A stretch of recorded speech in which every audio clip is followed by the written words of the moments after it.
Oops, don't end the stream. No. Meant to click the share button. There we go. There's no people in the Discord. Live stream. Live now.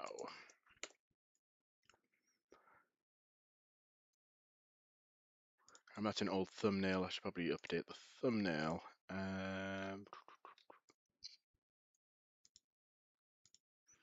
Change. Let's just have a look. I think I snapped a screenshot of it. Hello, Kebab Kid. First one here. So I'm just getting set up. So I thought, and Bricky Gamers here as well. Hello. So I needed to be really starting the scenario around this time because the Bridge Creek Moor tornado lasted 81 minutes, I think it was. That's an hour and 20, which means I really need to be starting the scenario as soon as possible. But Monday nights are usually pretty busy, so I've only just sat down to work on the game now. So as you can see, I'm using Codex just to speed things up. Just changing some of the logic. Just one thing I realized is that there's a possibility that hunts would be enabled during a scenario, which completely defeats the point. The whole point is that the tornado follows a scripted path. And then also there's some issues with the buttons that in the scenario UI that stay pressed when you'd click on them and they wouldn't release when you release the mouse button. So hopefully that's fixed. The only other thing is I want to get a bit of a more detailed scenario. And I also want to add notes so that on the screen it pops up. So when you reach certain timestamps, it'll say this is when the tornado paralleled I-40, and this is when the tornado first entered Bridge Creek, because I can't recreate the map exactly how it was now. So at least when you're designing scenarios, you can show text on screen at certain times. So right now, we're just getting those, the UI fixed and the hunts disabled. The next thing is I have a more detailed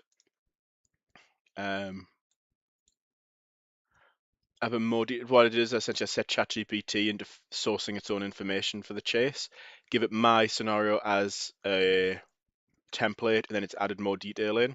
So you see it's done things like change the bottom ratio throughout time, change it rather than it being 27.3 miles an hour, I think it changes speed for each segment and tries to match the headings more faithfully, match the intensities as well. Okay, right, that's done that. Next thing, please update the Bridge Creek scenario CSV with this CSV, including the notes header. So we'll just paste that in there.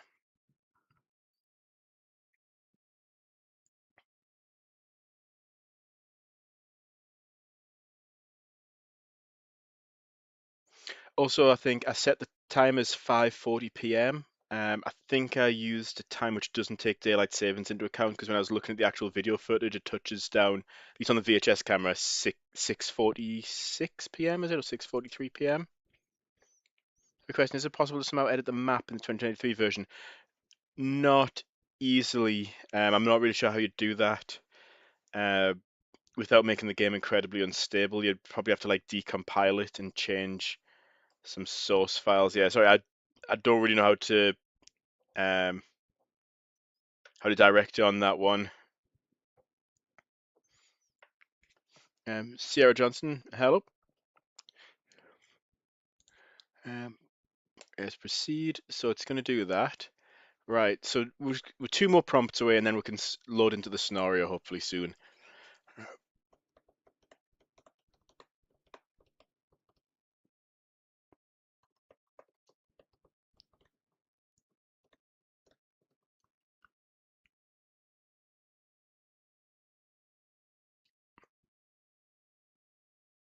Updated, validated, successfully, no builds are run. Okay. Please make the scenario start 1 hour later. I forgot to account for daylight savings. Yeah, everyone's welcome to come join the stream. I'm always grateful when people take the time to join in. Yeah, so we'll start at 1820.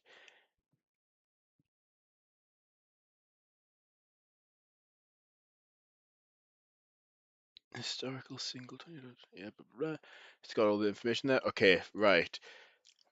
So we need to now make the notes actually show on screen. Okay, now can you add a mechanism in the main gameplay scene?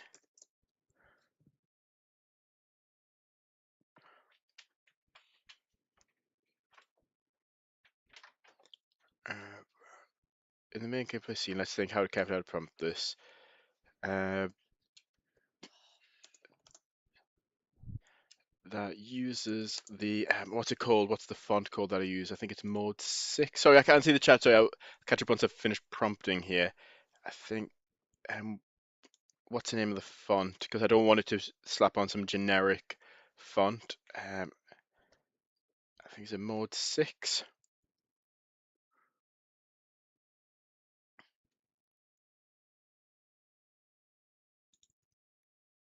What's the name of the font?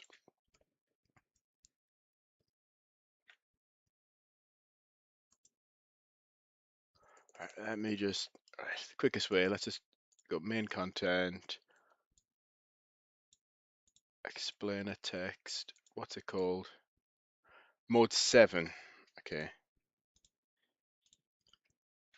Mode 7GX0 font and displays the note from the CSV on screen for 20 seconds when that segment is reached. How can support me, help me in any way to make the game better and develop? So I think the biggest thing is feedback on the game.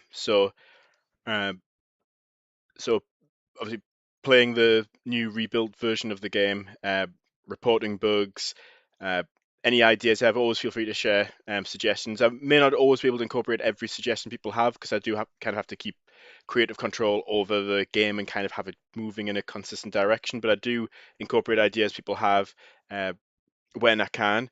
So yeah, mainly like ideas, feedback, things like that. If you uh, if you have like insight into things like what Rainbow's doing for the wind speeds around the tornado, like being able to calculate the wind field very accurately. Any sort of information, insights you have are really helpful and really appreciated. Have I seen the Nature Unleashed tornado? Do I use AI to create the game? I guess yes and no. I did a significant amount of coding manually first to make it clear what the direction the game was going.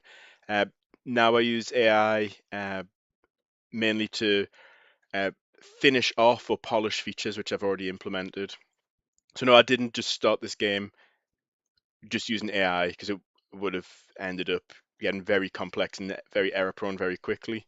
I try and manually code when I can, uh, but because I have limited time in the evening, I am relying more on Codex recently. But I will have to at some point manually review the code and do some refactoring and cleaning up, uh, because AI code generation is good, but it has a tendency to add unnecessary complexity, which doesn't have to be there. So I will have to go back and clean this up. But I did code a significant portion of this myself first, before AI got involved. Nature Unleashed Tornado, which is that one? I'm going to pull that up on a separate tab here. 2004 film. No, I haven't. It looks like a made-for-TV movie. Looks at a 2.6 out of 10 on IMDb. So I imagine it's not the highest budget production.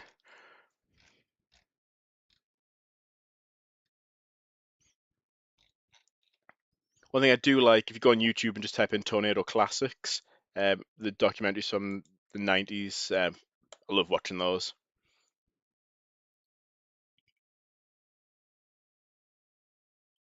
Right, so let's see what it's doing here. And then the last step, I'm just going to ask it to quickly research the scenario and see if it can add any additional improvements to the scenario file. A demonic tornado with a face in it in some scenes.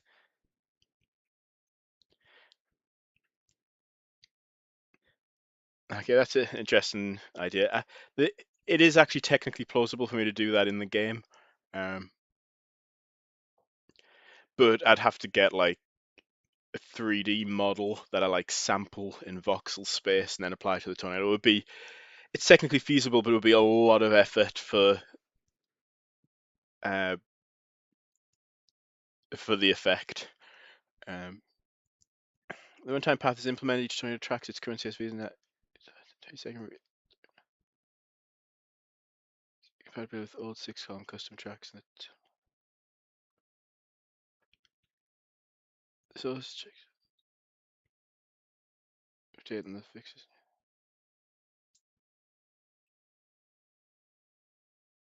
21 row. Why is the number of rows decreased? Right. It's Storm Chasers, Revenge of the Twister. Let's see. 1998 film. TV movie. There was a TV movie. Looking at is that the one where somebody's like running up a spiral staircase and then like the roof rips off and they kind of start spinning around on the spot and like lift up through the roof or something? I remember it not being, if that's the one, I remember it not being the most realistic. Yeah, a lot of the made-for-TV tornado movies aren't the best. The only one which made-for-TV tornado movie I like is Night of the Twisters.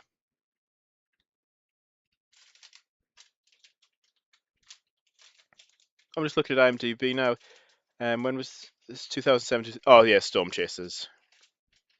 There's a Discovery Channel documentary on Storm Chasers, which looks good. I'm just looking at the pictures here.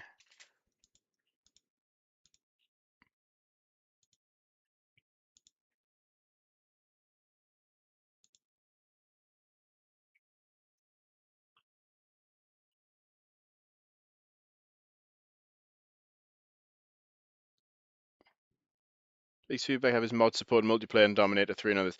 Yeah, like I said, each of those things are very big, multi-week, if not multi-month tasks. So um, they are coming. Right now, it's the scenario editor. Uh, Multiplayer is going to have to be like the last thing after I've got everything else in single player refined. Uh, Mod support will be before multiplayer. Uh, that adds some complication to it, but not a lot. I've done it before. Dominator 3, the problem with actual vehicles is licensing issues. What I'll probably have to do is do it as either DLC uh, or something like that, where I'll have to essentially pay someone to design a custom interceptor which doesn't steal any designs from either Dominator or TIV. It's about a woman seeing tornadoes and her husband is killed by one. Um, right, this sounds interesting. There's one series, I'm trying to remember the one it was, where someone what they did, I might be mixing up different things here. They came up with like a tornado prediction model, and then they like drive out, and they're there to see the tornado, and nothing happens. And then they realize like that somebody else is like reviewing the code, and then realize they've made a mistake, and then they fix it, and then they predict like a tornado is going to hit this town. I don't know if that's the same one where somebody's like it's like a two-part movie. Like he's on a bridge and gets like sucked up by a tornado in his vehicle. Then like he's come back with like superpowers or something in like the next movie. I remember watching those on TV. I can't remember what they're called. Heading distance, speed, width, intensity. Okay, it's still working on that.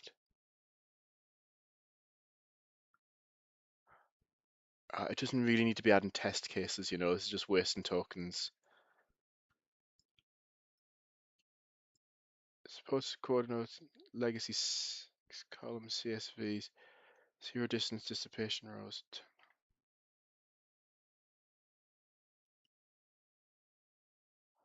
Okay. Thank you. Final thing. Please research the method. Fingers off by one. 1999 tornado. Let's just be specific. Bridge Creek Moor tornado, and see if anything else can be added to the scenario CSV to make it more realistic. It's fine if it's already as accurate as get.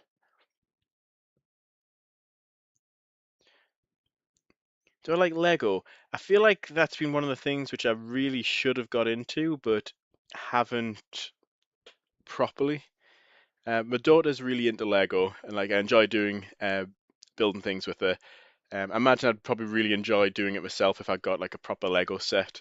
They're expensive. Like if I wanted to get, say, if I want to do what I'd want to do, like the Saturn V rocket Lego. Like for example, if I wanted to get the Saturn V rocket Lego, you look like that £270, £220. Not sure what that one is. That's from AliExpress, so who knows the quality of that. Uh, Even the cheaper ones, like 160, they're expensive. I would enjoy doing them, but I just never really dedicated the time to it.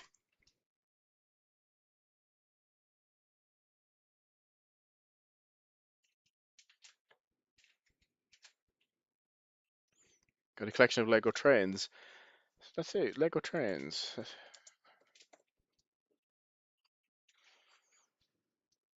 Ah, cool. I'm just looking because types of trains are like all like the high speed ones. Um,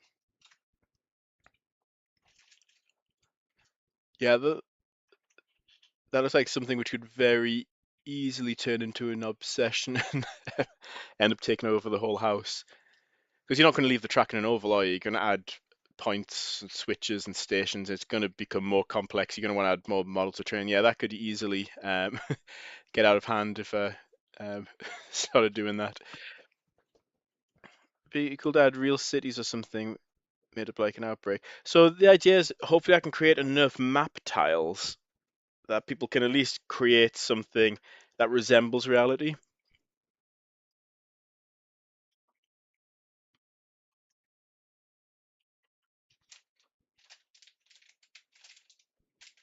Vintage steam train and a cargo train. How cool! I think freight trains are really cool, especially the US ones.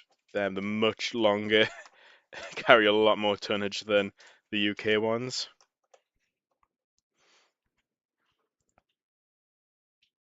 Can you imagine I'm from England?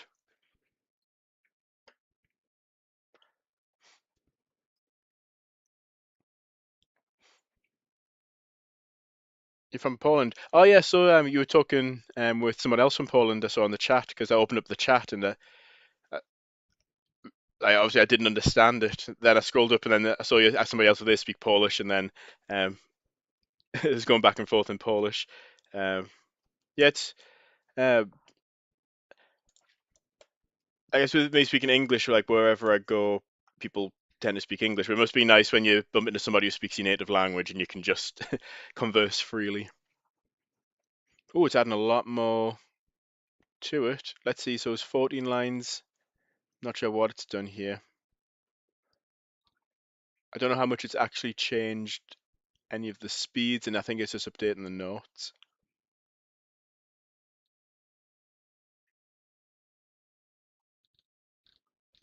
Okay, I'll just let it do that. Yeah, I've actually got someone from a team at work, works remotely from Poland.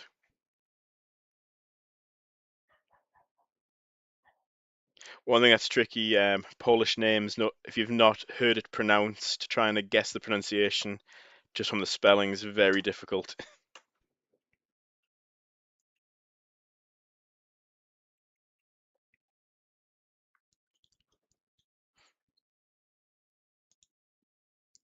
So I know this is taking a while, but let's just try and get as many features in before we'll go through it. Update the scenario CSVs and NWS NOA documentation changes include more accurate. Da da da da da. Okay, brilliant. I'll just minimize that. What I'm going to do a really quick thing in the editor, just check everything's working as expected, and then we'll do a build and we'll go through Bridge Creek Moor in real time.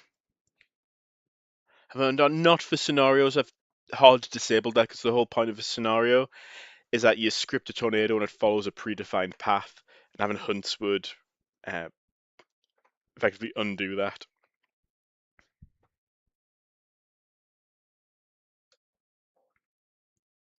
Polish is not that difficult.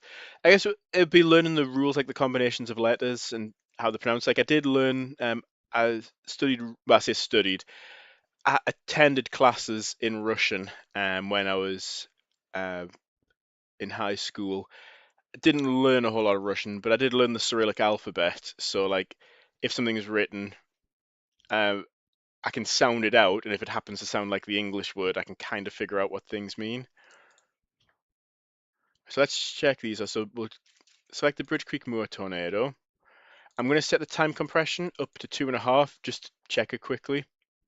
Uh, it also means the map generation won't take as long. Let's play scenario. Tornadoes 0 pre-touchdown is outside the generated. What? That's fine.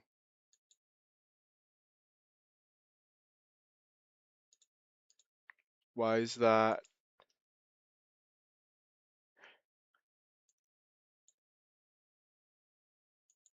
Is everything locked up? Right. Right, we need a prompt codex one more time. Um, Playing this scenario was blocked because the initial point is outside the map. That's fine. That's just where the cell will spawn. That's fine. Right, we'll get there eventually.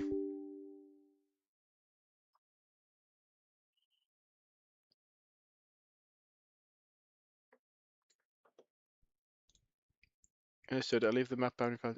Okay, well, are you going to do it then?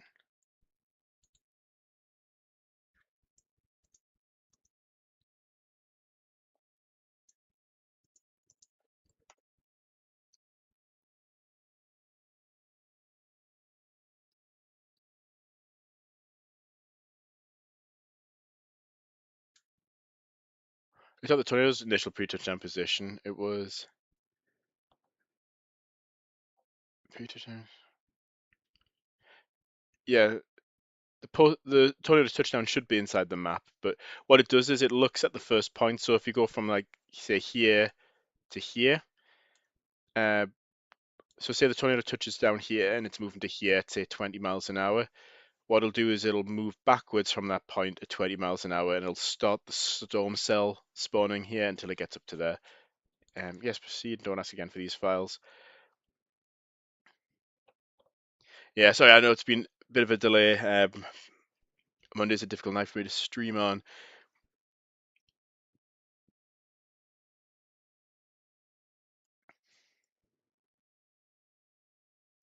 Remove the pre. Okay, place spawn actual turn track, but still valid. Okay.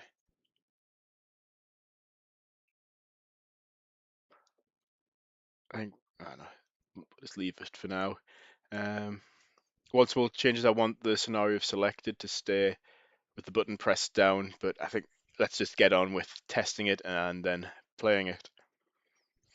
I may need to add some slight time compression because I need time to push the update as well after. So we may need to speed it up by 25% and make it more of an hour chase rather than an hour 20 chase. Even then again, I did call this real time. Um, right, so we're going to set the time compression. Okay, that's the map generation progress. Oh, that looks cool. It's added its own Codex added that. Map generation, complete loading scenario. There we go. I just want to check everything works as expected, especially with like the text overlays and things. So we'll just stick the reflectivity radar on. The time's 6:20. We'll see the storm forming over in that direction. and then the tornado should touch down at 6:26, and we should hopefully see like an overlay or some sort of text on the screen uh, telling us that that's what's happened.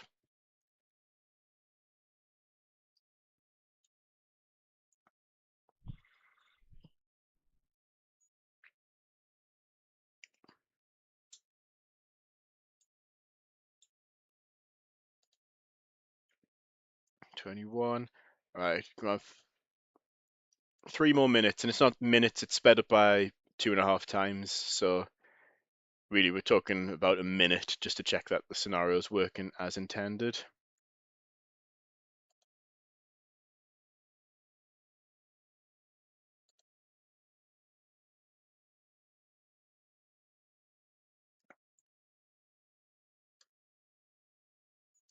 Like I always say with things like this, when we recreate real life scenarios, is to be respectful and thoughtful of the people who did lose like loved ones, properties, businesses, um, sustained injuries during these events. So my goal when I play this is to try and make it a zero casualty event in terms of we'll kind of already know the path the tornado is going to take, so let's just warn every town in plenty of time. Not to joke about the death and destruction which occurred on that day, or at least not make light of it.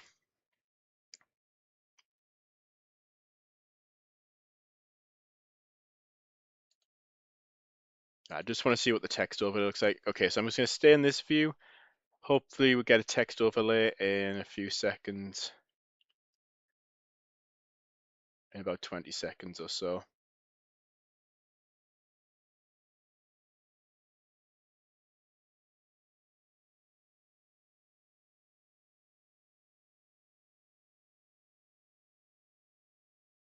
Oh, there we go. Oh, that looks really nice. The Codex just added that. Touchdown 2 miles south-southwest of Amber. Rapid intensifying towards State Highway 92. So we should see it starting to touch down now.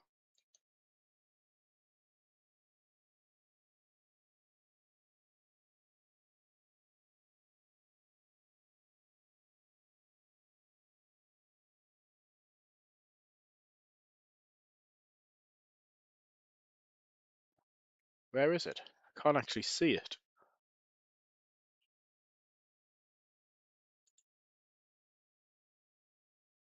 This is the initial touchdown though. So it's 2 hour east. Top out and we'll be able to see it. Let's just check it's following the script.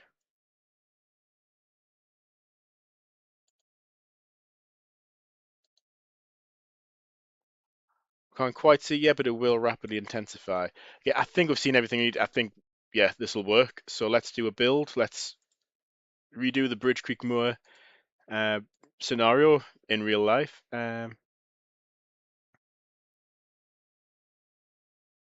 What changes did I make? I didn't make any changes, did I?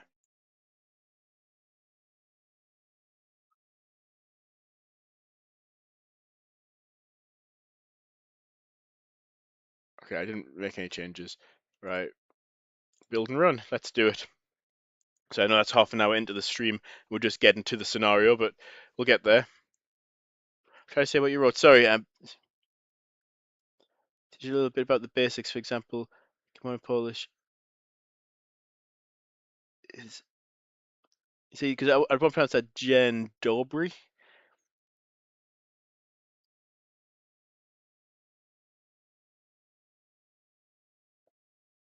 No, is that Nye? Yes, it's tack. And thank you is see J. So G.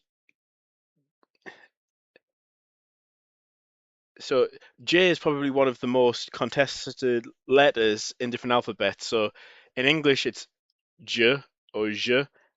Um, other languages, it's a H. Other languages, it's a Y. So I don't know, is that Jakuye? J, G.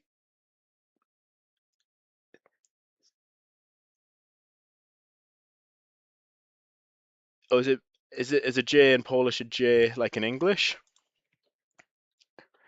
But yeah, even these basics are that it's difficult to uh,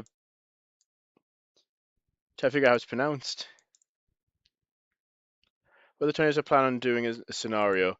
Probably gonna do all the famous ones. So I do want to add the 2013 El Reno tornado.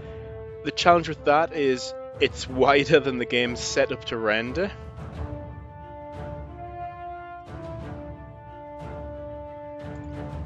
Which means I need to add an additional thing so that when...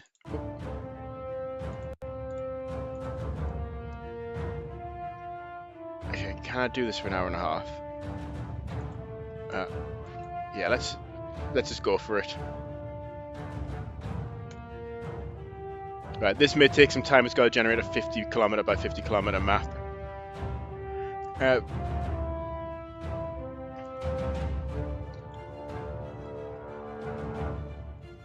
So what I need to do is come up with a mechanism so that once the tornado reaches the max width, we'll then start scaling up the volume it's rendered inside of to get to the target size.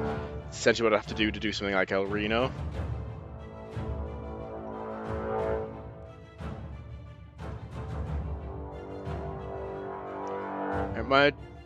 Yeah, I can. I'll probably try, since it's set in the 90s, I'll probably try and focus on 90s tornadoes. So Jarrell, Texas one. Obviously we've got the Bridge Creek Moore tornado here. And what else is the famous 90s tornadoes? Got Pampa, Texas. 995 Pampa, Texas tornado. Famous 90s tornadoes. Oh, actually, I've just thought. I think it was 1990 as well. Red Rock, Oklahoma tornado.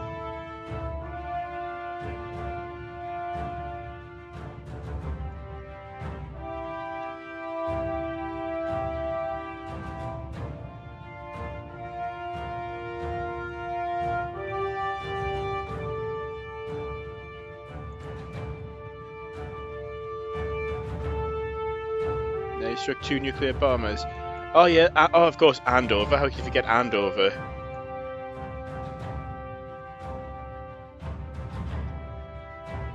Yeah, that's on the Andover Air Force Base footage.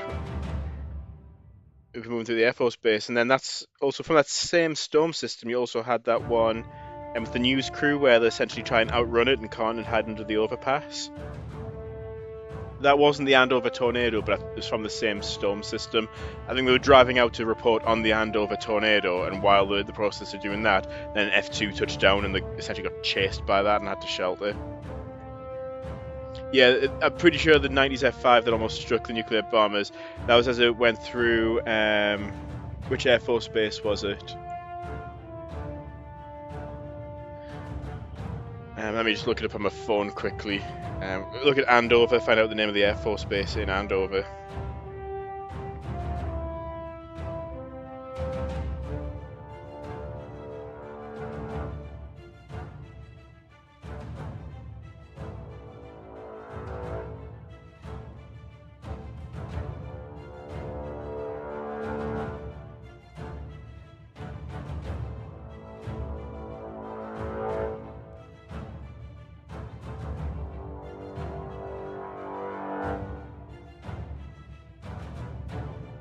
McConnell Air Force Base, that's the one.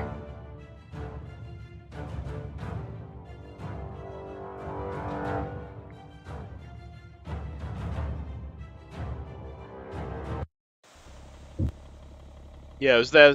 It's really famous footage. Is in almost every 90s tornado documentary.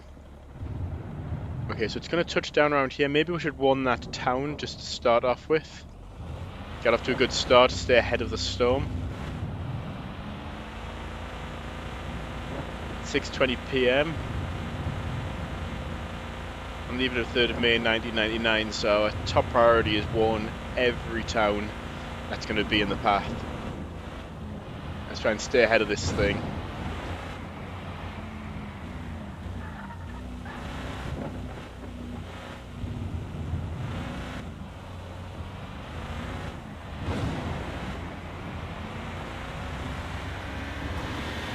Yeah, so what I want to do for things like McConnell, like it would make sense to have like maybe not necessarily an Air Force Base tile, but at least a tile with like larger parking lots and buildings and things on. so that people can at least closely recreate the maps that these events happened on. So we're going to give them plenty of early warning. Right, so it's going to touch down around here. We're going to be very busy around here. Yeah,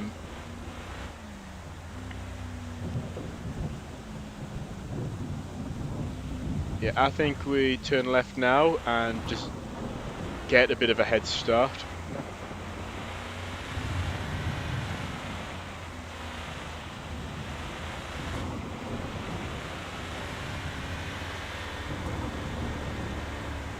So I can't remember the exact path, but it is north east initially.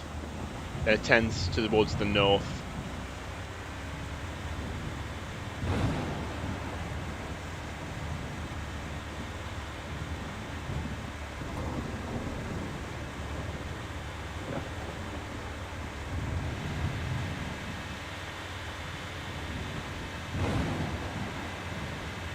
So what's the time? 6:22 p.m. So we've got 4 minutes till it touches down. So let's just stay ahead of it. Hopefully the town doesn't unshelter right before the tornado touches down. In fact, I think they'll be relatively safe. It touches down somewhere around here, moves northeast, and it'll be small initially, but it does rapidly intensify to half a mile wide, and I think F4 strength.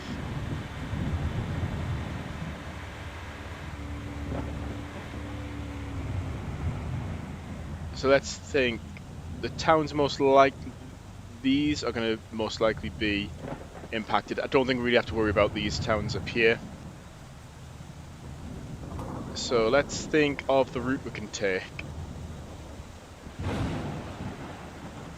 One option is to go up this way and warn this town, then this town, then this town, and then if it looks like it might be at risk, we can double back and warn this town. Or to avoid doubling back, we could come around this way, warn this town, and warn this town, but then the town most likely to be hit is going to get warned third. But then that means we don't have to drive past where we've already been to go and warn that one. I think we'll do that. We'll drive up to here. We'll go around that way.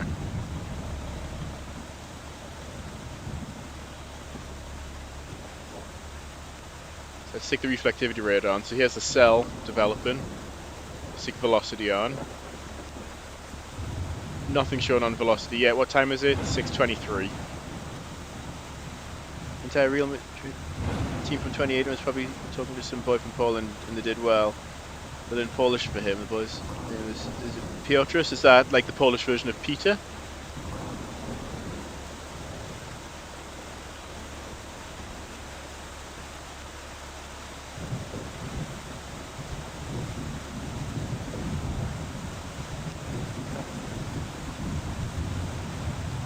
Right, we're getting stuff on velocity now, so let's keep our eyes peeled. Towards the southwest. Oh, we've got the wall cloud there. I feel, since it's there, I feel like we're behind it. Let's... Wait, which direction am I looking here? I'm looking southwest. Oh no, no, we are ahead of it. Southwest is going to move towards us.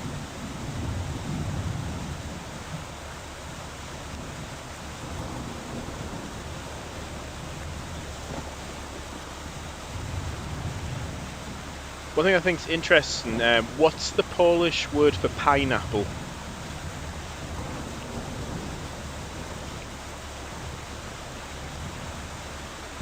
How many tornadoes did enter the game? Is it 1-to-1 accurate? So, I can maybe, I may not have time tonight. So it's a CSV file, so essentially a spreadsheet. And what you do is, for each row of the scenario, you give a heading, the width of the tornado at the base, at the ground level, the ratio of the base to the top, which essentially gives you the shape. So a ratio of 1 gives you a stovepipe, a ratio of say 0.3 will give you a cone. You give it the ground speed and wind speed, or Vegeta rating. So I've added points as realistically as I could. Yeah, so 6:26 p.m. This is where it initially touches down 2 miles south-southwest of Amber, and then it says it should rapidly intensify towards State Highway 92. Unfortunately, I can't just add State Highway 92 since the map doesn't support that yet, but we can use our imaginations. Yeah, going back to the question, yeah, is it just pineapple in Polish? Because what's interesting, in almost every language except English, as far as I know, maybe Polish as well, it's some variation of ananas. In almost every language, it's a variation of ananas. And then just in English, it happens to be pineapple for some bizarre reason. Oh, it is. Yeah, because I asked somebody who speaks Farsi, and they said, yeah, it's ananas, Russian ananas, I think German as well.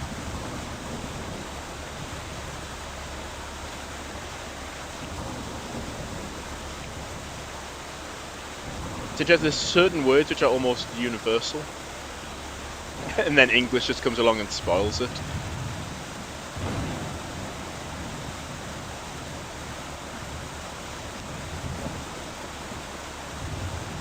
I don't see the tornado just yet.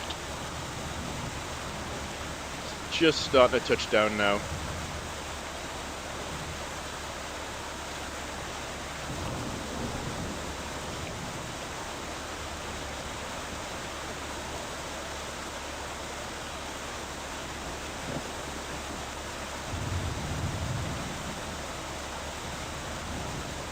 I just thought as well, with this being 6:30 p.m. it is actually relatively dark. Actually, 6:26 in Oklahoma in May. That shouldn't be this dark. I wonder if something hasn't been calculated quite right.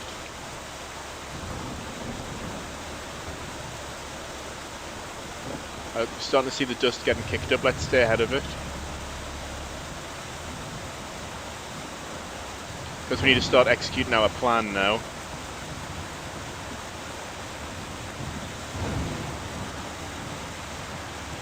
But this should, if the scenario is working correctly, should rapidly intensify to be half a mile wide within a few minutes. If you watch video footage of it, it does actually do that. Very rapidly becomes half a mile wide, which is interesting because the Moore Oklahoma 2013 tornado did the exact same thing. It went from like a rope to a wedge. I don't even think it was in minutes. I think it may have been in seconds, or maybe in less than a minute. It was insane how quickly that thing intensified.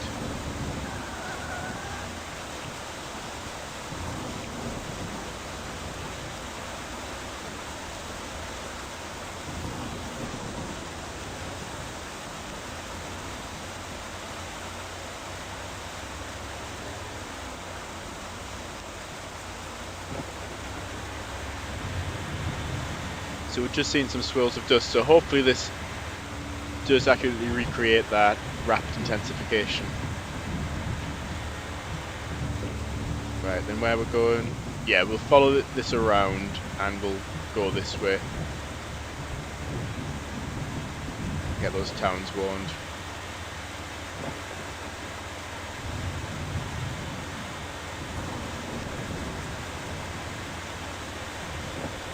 That was a close lightning strike.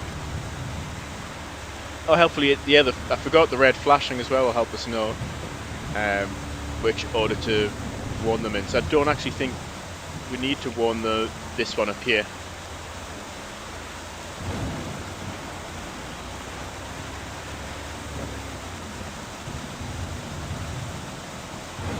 Still not quite touched down. I hope that something with the intensification logic hasn't broken.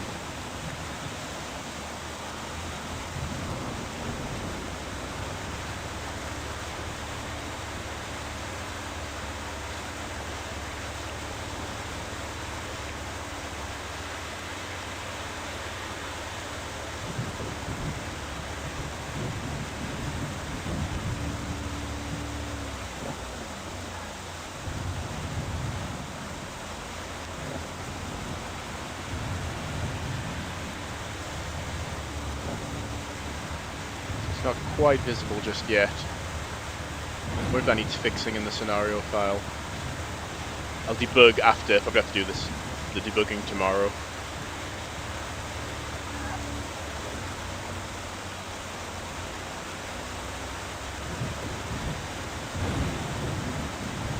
It still seems some distance from these towns, so I think we can afford to wait a few minutes. Let's just check I haven't got like the render distance set to anything silly.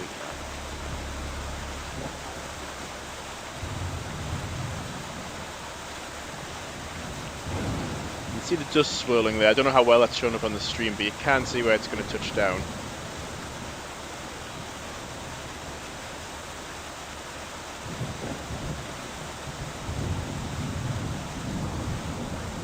What I'm going to do is I'm going to check the scenario file on my phone.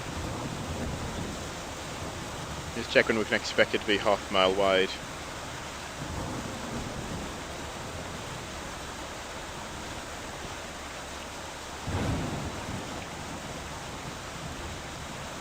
Okay, once it's travelled about...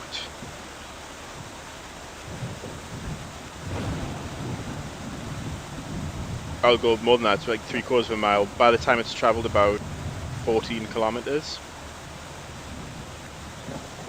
Yeah, so it may take a little bit, but it's rapidly intensifying. It does do it within a space of a few seconds though. Then again, the way this works is it smoothly interpolates between different points on the map. I mean, it had essentially a keyframe to create that rapid intensification that it actually did.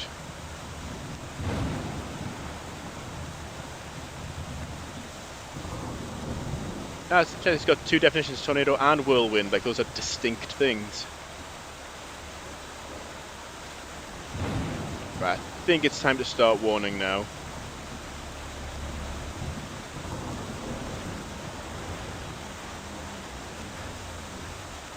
Like a more outdated English term for like a whirlpool is like a maelstrom. But you don't really hear much in English. I think it's more, not necessarily Old English, but it's like an older term that people don't tend to use. You start to see the funnel now though.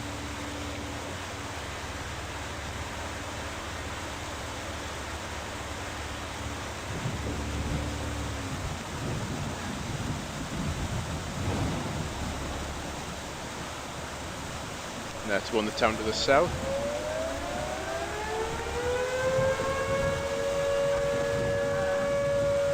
You can see it there.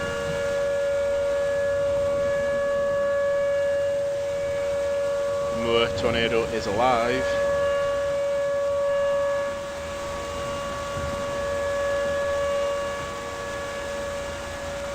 Now we need to warn this town too.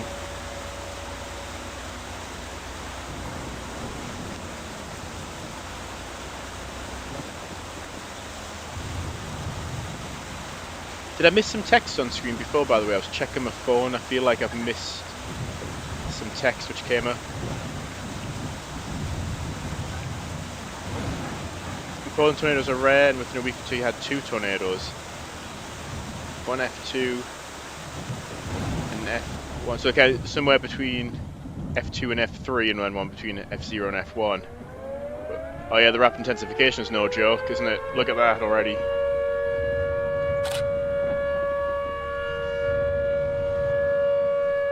Right, let's continue, so we need to keep pushing east. Once I just want to close that tailgate. We will do some intercepts. Unfortunately, I've made it in scenario mode so that you can't level up.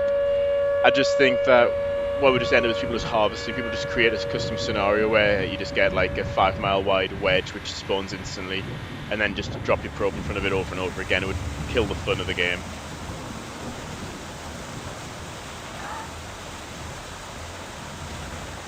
Yeah, it's interesting. I feel like I've seen some like videos either on TikTok or YouTube come up with like tornadoes in Poland. I think there's just one in the Czech Republic in the last couple of weeks or so. Oh, it is really rapidly intensifying. Yeah, so with all these green alive saves, let's put a positive spin on this event.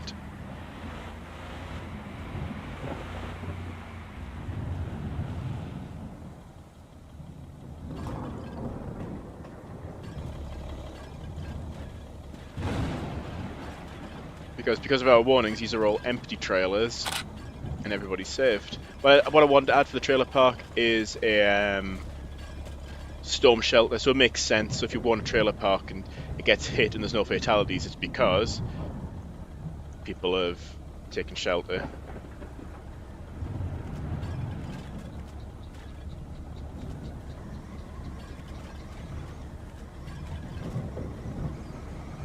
Yeah, this is the rapid intensification I was talking about. Alright, let's see what towns are next in the path. Luckily none.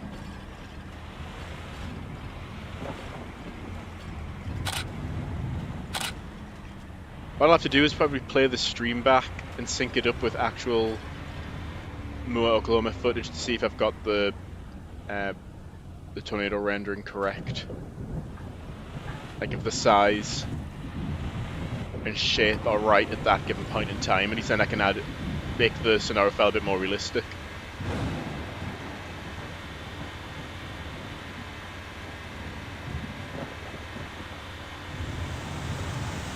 I'm going to break your 1 mile tornado record. I'll match it in this one because it's a scripted event of a 1 mile wide tornado. It will go to, I think, exactly 1 mile. So if you're lucky, it's going to divide 1,609 meters, and it may round down and set it to 0.9 of a mile. Yeah, look, it's going F5 strength now, already reaching peak intensity. Let's see. Oh, here we go. 6:38 p.m. Continuous F4 corridor develops while approaching Bridge Creek. It says F4, but this looks like F5 strength to me. I think it's because this is taking into account the forward motion.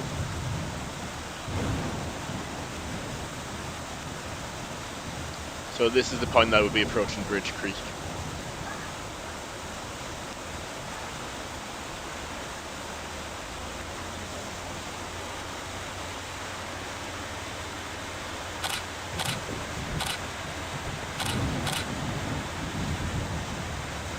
Right, we need to take the next right.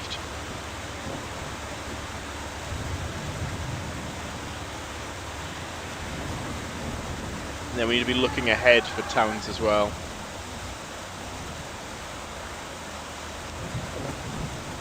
Okay, we've got these. So let's try and get ahead of it. I think it might turn north before it hits us. If they get the red squares flashing on them, we'll get ourselves in a position so that if they get red squares flashing on them, we can warn them. So I think we'll go along here, we'll try and do a deployment. Well, look, it started, because the multi-vortex thing's randomized and it's not scripted yet, it looks like it is showing some multi-vortex structure there. With some horizontal vortices, even though the Bridge Creek Moore tornado did have horizontal vortices. I just can't add them as custom scripted events just yet. Because what we'll have to do if these get warned, we'll have to bridge across from the off-road and then maybe go off-road again.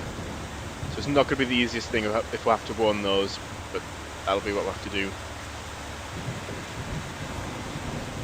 I think we'll stop, we'll have a look at some of this. Oh, there's a cornfield in the way.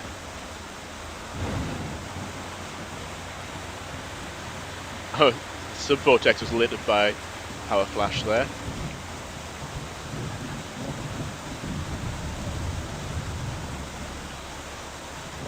Let's zoom in, see if we can see any multi-vortex structure.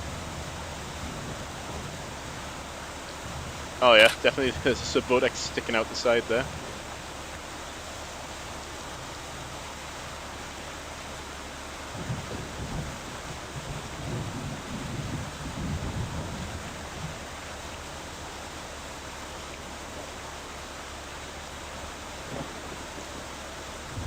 There's an F5 in Russia and France.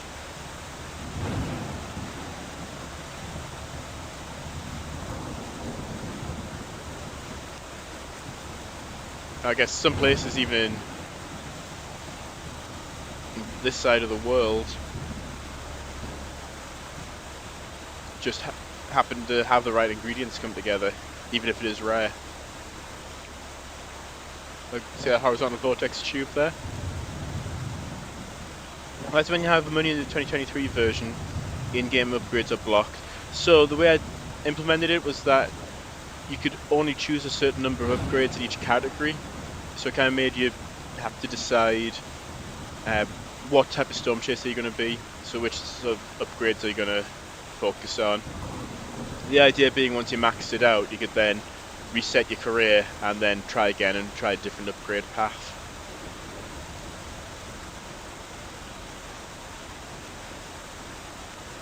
I think we're almost in a good place to intercept. I think maybe between these two overpasses we can do the next deployment.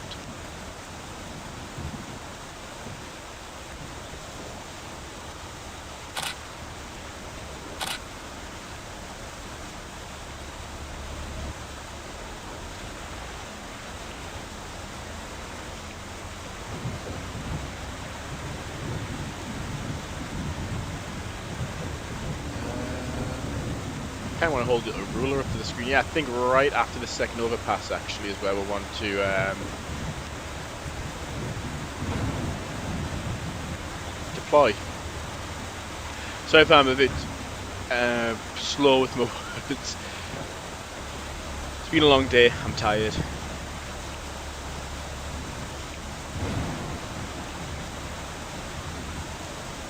Right, this didn't really get lifted. But it was weaker then as well. Let me just push that lift coefficient up. Maybe notch that drag coefficient up as well. Right.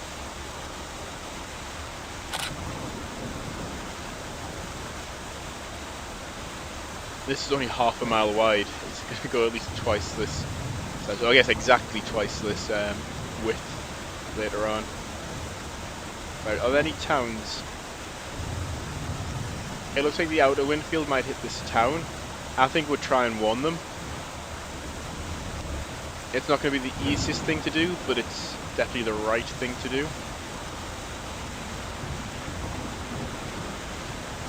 So we've deployed our probe. Let's just warn them because it's just going to hit the edge of them there. It's like F0 strength, so I think it's the blue area where injuries and things start to happen. But let's just do it. Oh well, looks like that's going getting proper multi-vortex structure now. Look, funnel's lifting.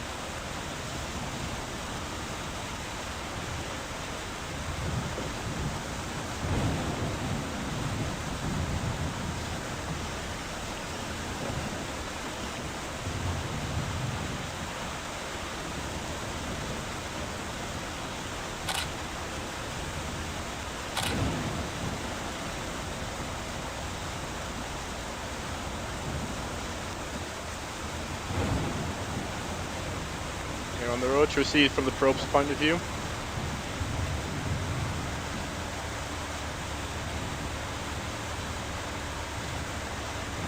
Okay, got the multi-vortex coming straight towards it. Right, I think we'll warn maybe these top two towns. I don't think here's gonna, I think there's gonna be fine.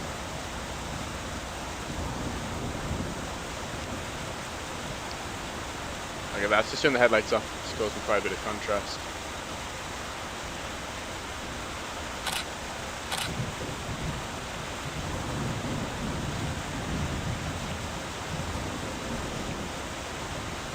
That's very spooky with this lighting. Can you imagine that, just that sort of lightning with a monster like that just looming over you. Oh, there's the road again. Right. Headlights on so we can see what we're doing. Let's warn these towns and then we'll head north as quickly as we can. So what time are we? 6:45 in the evening.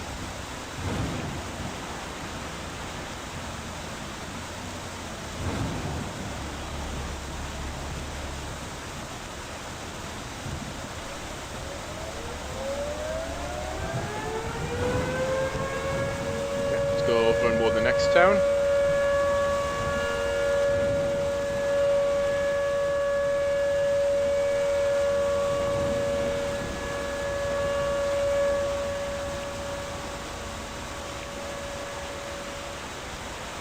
Power flashes, looks like the funnel's lowering again. The multi-vortex structure is going to get hidden for a bit. Our probe's got thrown. Is it in the air? Can't quite see. Let's warn this town and we'll head back north again.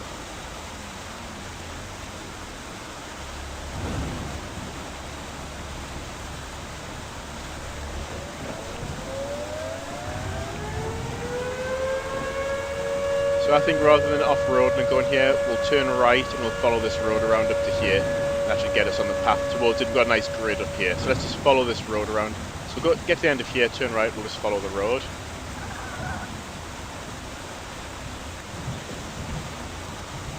What was the lighting like for the later stages of the Bridge Creek Tornado? Was it this dark? Then again, I have the coordinates set to Iowa. I think one of the things I need to do is input the latitude and longitude of where the event happened so it matches the time of day perfectly. Like the lighting, position of the sun, moon and everything match exactly.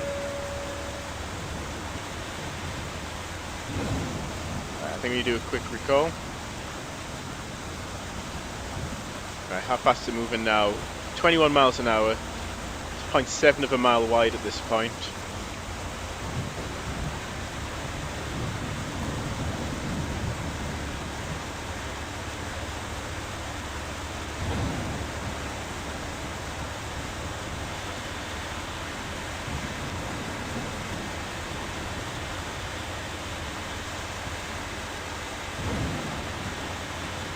Let's just keep pushing forwards. Get around here, and then we can start thinking about intersecting up here somewhere.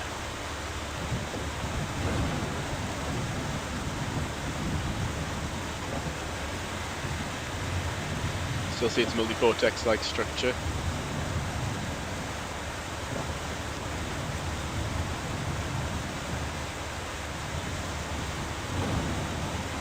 I have to save manually, you can't use this menu under the tab. Just different designs. You know, you don't have to necessarily save manually. I think it's whenever you cash in, whenever you purchase something, I think it auto saves. So we're in Bridge Creek Co. Intermittent F5 damage and a maximum path width near 1 mile. Yeah, so it's going to start going up to the. It's going to start wedging out to a mile wide now.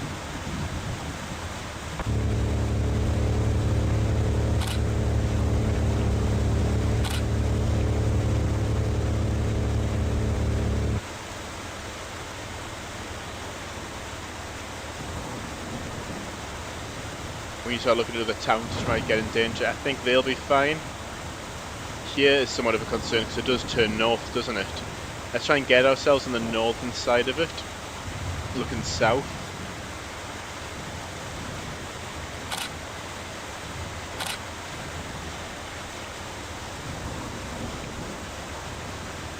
So putting ourselves in a dangerous spot here. Wouldn't do this in real life, crossing the path of a almost mile wide tornado at this point.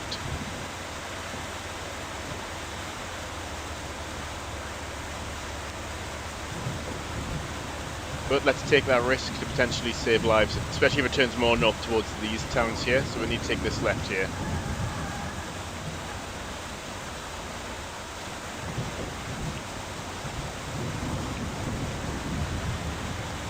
0.8 of a mile, big horizontal vortex roll wrapping around the funnel there, and a sub-vortex protruding out. A lot of cool visuals there.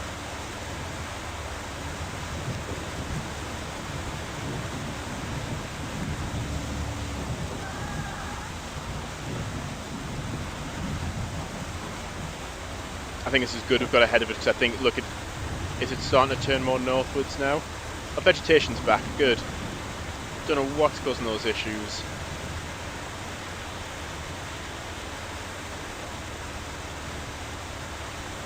So I think we'll one there, and then we'll move across and maybe one these two as well. Just keep driving north till we get to the next town.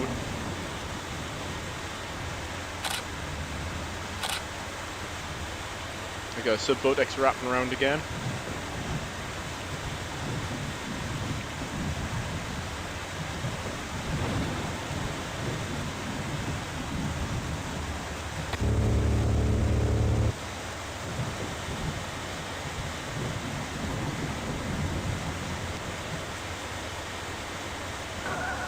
Oops.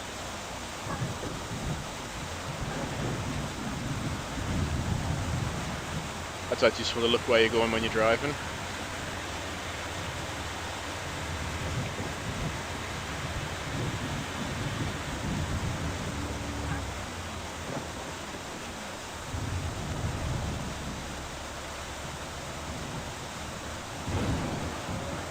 Okay, we'll hop on across to the next town. There's the alarm there as well. Because we've got the benefit of hindsight, we know that it includes left, but rather than dissipating like you expect when it makes the left turn, it stayed strong. I think it re-intensified, didn't it?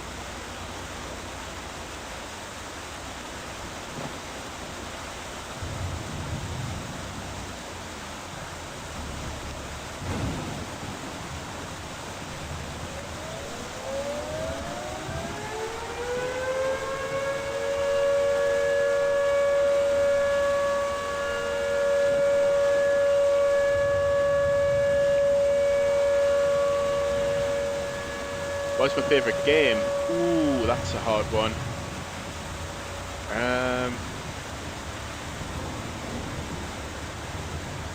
I think one of the games I probably put the most hours into out of any other game is probably Kerbal Space Program.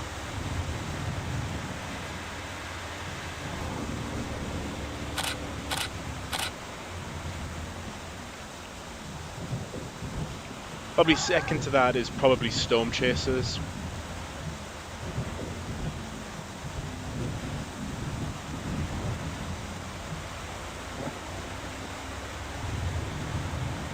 I did just buy and then I kind of immediately refunded was Escape the Backrooms. Just with the Backrooms movie coming out, it's like, oh, let's play Escape the Backrooms game. But it looks like it's more fun multiplayer.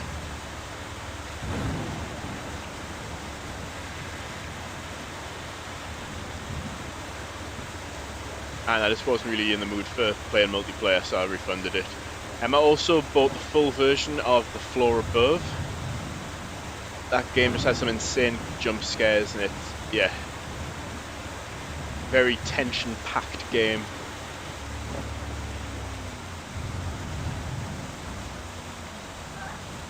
Because it has blinking as a mechanic in the game, so it's set up perfectly for jump scares.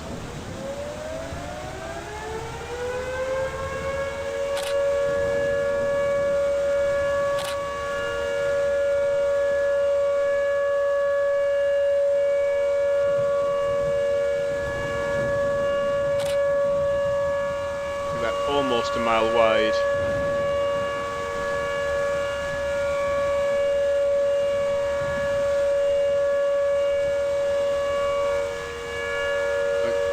The Sub-Vortex there going around.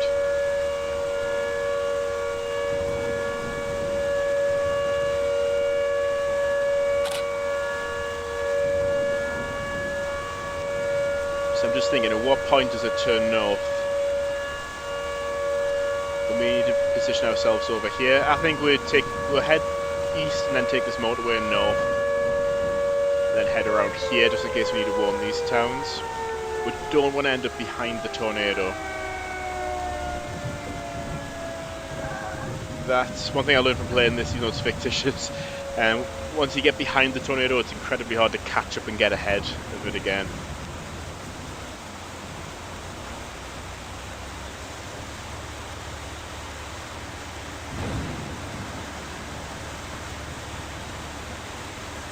Gary's Mod Tornado Researcher. Oh, thank you. I'm glad I'm in your favourites list. Appreciate that. Hopefully I can top the list once the game's fully developed and has multiplayer and modding support and all the stuff which makes a game like engaging to play. it gives you that value of keep coming back to play more, or to mod, or to try something else. Oh well, that's it. Look at that, the funnel's almost completely lifted. Showing nothing but sub-vortices there.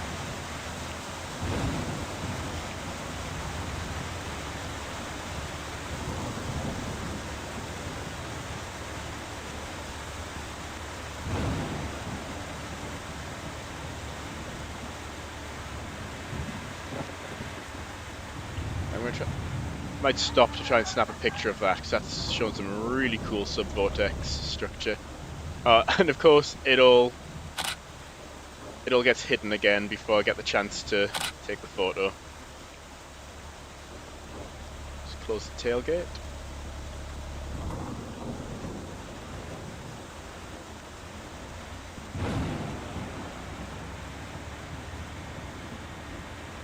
I guess the interesting thing with Garry's Mod, it's more of just a sandbox type thing, because it's not, I don't think you really play Garry's Mod. It's set up in a way that you create games on top of it.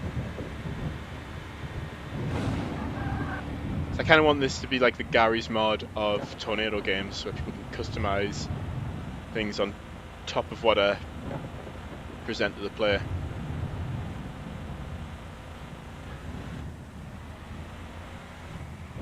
It's almost 7 PM. Oh yeah, look, it's hit a mile, it's officially a mile wide now.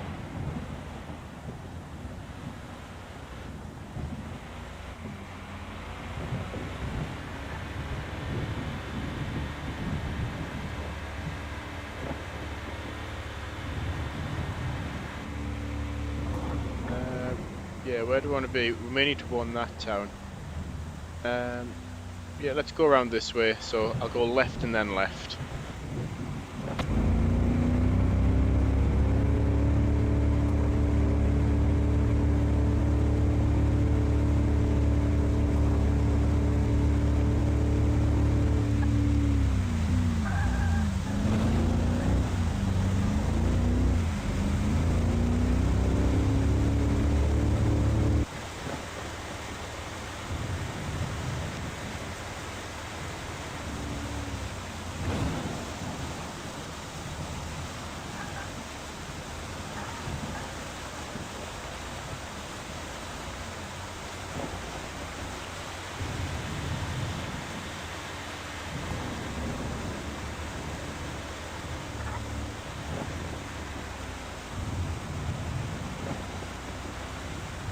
Let's think about intercept. 6:59 PM. The first tornado emergency was issued at 6:57.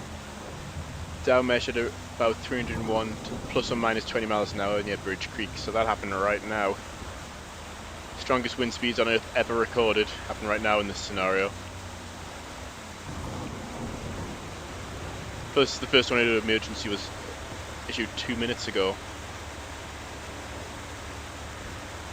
How many tornado emergencies have there been since Bridge Creek? Or is that what PDS became? Or was PDS separate from tornado emergency?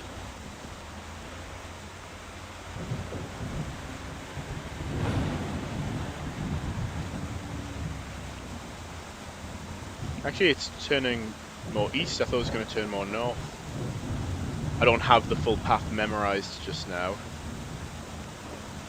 So I don't know if we need to warn these towns. Let's get ahead of it. Over here we'll have options for both. But I'm going to have to do some racing here to catch up with it.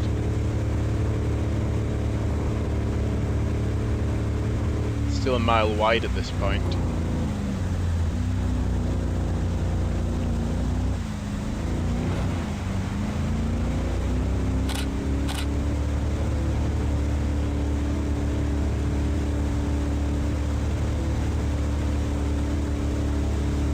Right, so we're going to take the next left and then we're going to race east as fast as we can, because we probably have to cross the path of the tornado. It's a mile wide.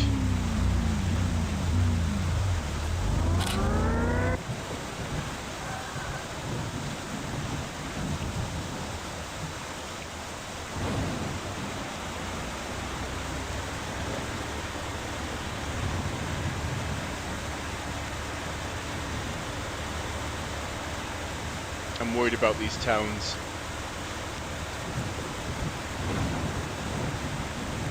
I think if they start flashing red, it's not going to give us time to warn them. But luckily, if I take this road all the way to the end, we can turn right there. So how fast is the tornado moving right now? 28. We're doing 97. Oh wow, look at that.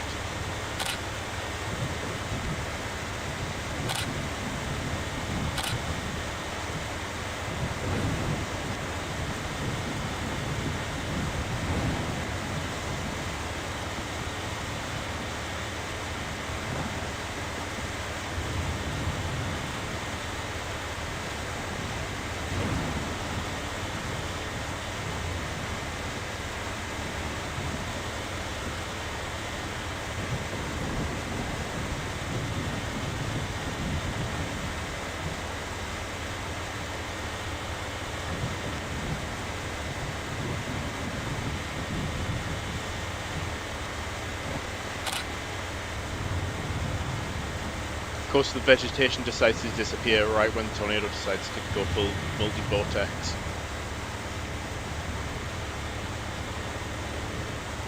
Right, we need to try and warn this town. Still quite a distance from it. Even doing 102 miles an hour feels like we're not closing down enough distance. Oh, actually, I could use this motorway bomb south. That removes the speed limit. It's risky, but I think we're going to have to do it to try and save lives. Risk our lives to save more lives. That's the right thing to do in this case.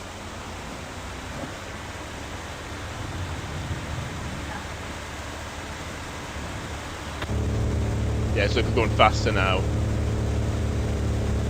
this extra speed will make a big difference. Look, 120 almost. Talking intercity train here.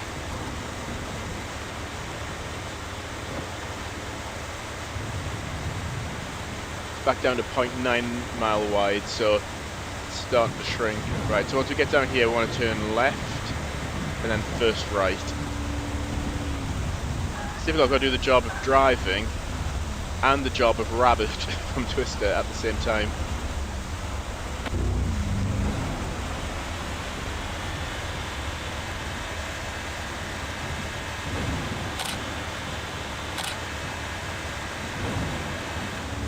Did I miss the right turn? No, I didn't.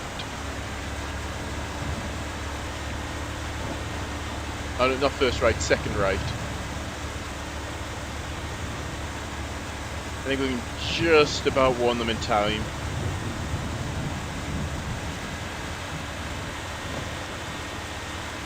There it is. Is it this right? Yes, it is. Yes, it is that right.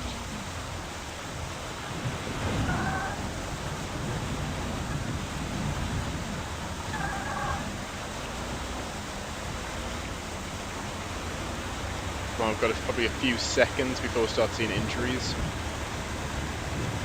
We don't want that.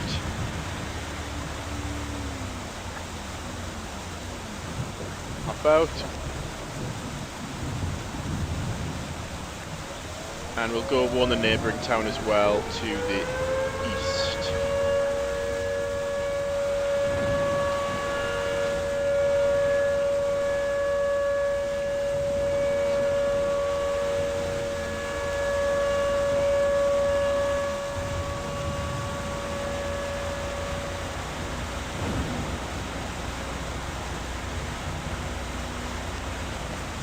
Then we need to try and get to the north of it again, because we know it is eventually occlude north, and we want to be to the north of it, so we can warn any town in its path.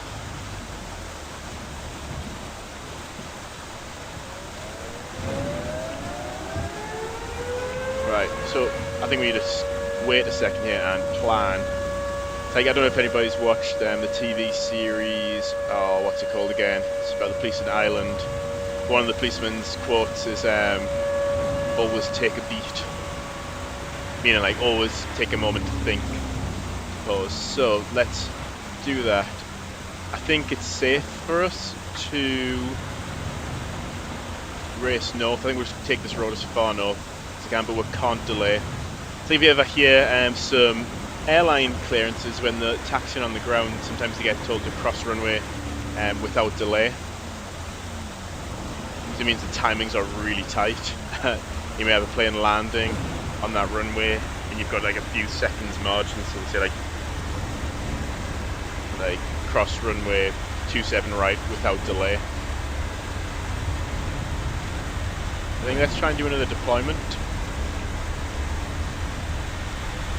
It's 0.9 of a mile wide, so we can't really miss, but I'll probably still somehow manage to do that.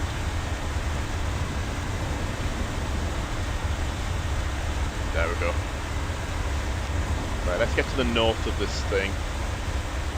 This town, I think, may be the next one which needs warned. So we want to be in a position where we can do that.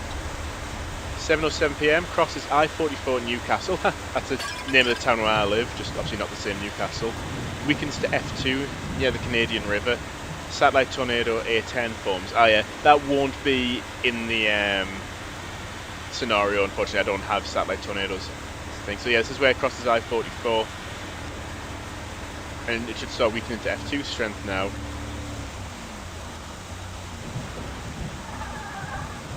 I think having that text display at the right times really adds an additional element to the realism. C3 live save, that's what we're going to see.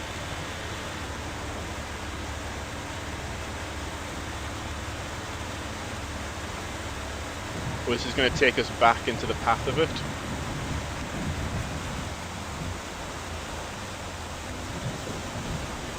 Oh, a big horizontal vortex there. It's going to start weakening towards F2 strength, but then it rapidly re-intensifies to F4, if not F5 again. I forget the exact ordering of all the intensities.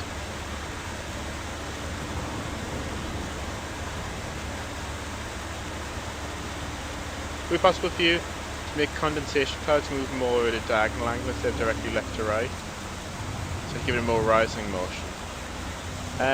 About the tornado funnel itself, and right now it has a randomized swirl ratio. Rainbow has given me some equations to more realistically recreate the swirl ratio, and then the rising motion is based off that swirl ratio. So it really depends what it's randomized with. So depending on the swirl ratio, you'll have more obvious or less obvious upward vertical motion in the funnel. That's kind of, even in the scenario editor, that's still kind of randomized. So from chase to chase, sometimes there'll be more upwards motion, sometimes there'll be less. What's the probe camera seeing right now? Well, it's been lofted very high, getting F4 data.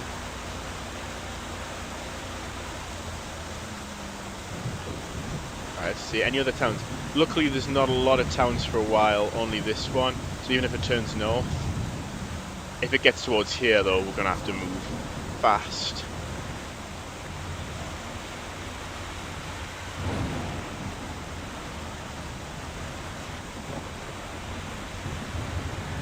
You finishing now? Bye bye. It's almost 11 PM in Poland. Oh yeah, you are ahead. Yeah. Have a good night then. Thank you for joining. Thank you for trying to teach me a bit of Polish. I'm sorry, I'm definitely not a natural when it comes to languages.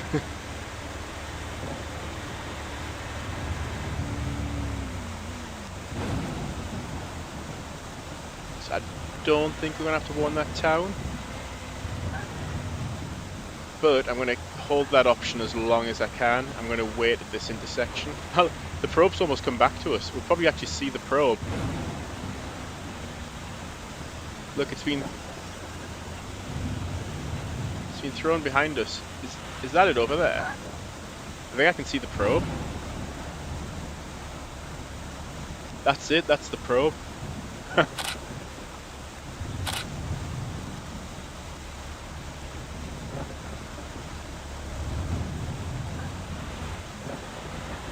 Looks like it's going to get picked up again though, so we'll just leave it. What I'm going to do is, yeah, because of the way the map separates into two here, if I go this way, there's not an easy way to get to that town quickly if it turns north.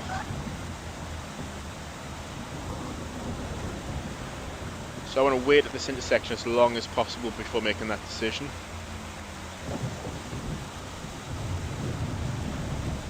Yeah, it's going to be shrinking now, 0.7 of a mile. So this is the path so far. What I'll do is I'll take a screenshot of this and try and superimpose it over the actual damage path again, like I did yesterday, but with higher quality screenshots.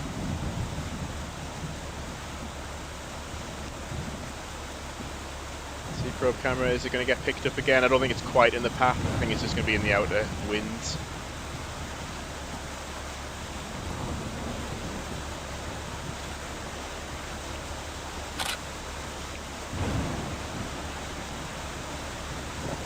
Yeah, I think we're okay. Let's try and stay ahead of it.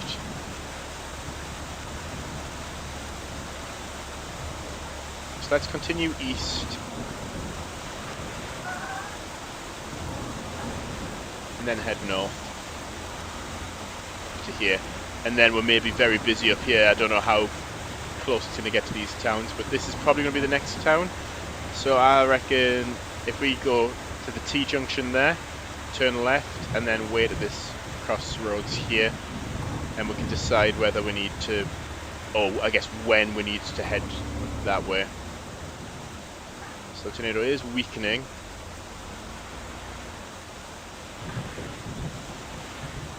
Still with insane funnel motion.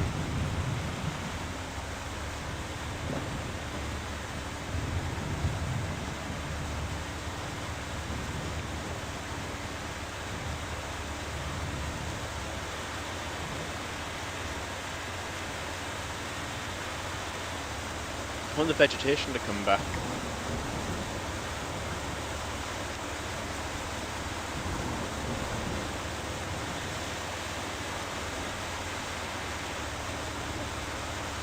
Okay, so the next right we'll want to take. And I think we want to head a good way down here. I think this is around the point it turns north.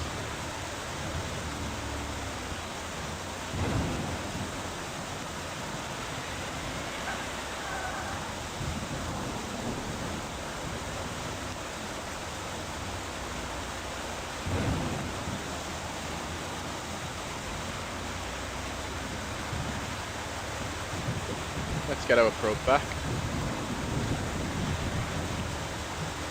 Well, I'm primarily looking at Outpost Towns. This is primarily a rescue mission, not a data collection mission.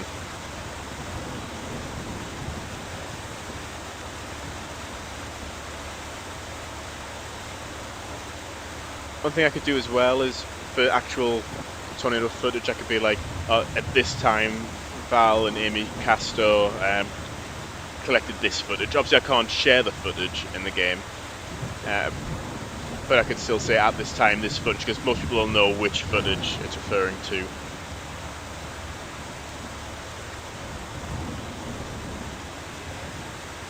So you can correlate events in the game. What that would also help with is then I can then go and cross-reference that footage myself and see where the visuals of the tornado in the game don't match what was seen in real life, and I can adjust the scenario a bit. I look, that town's in trouble, which means I'm surprised this town isn't.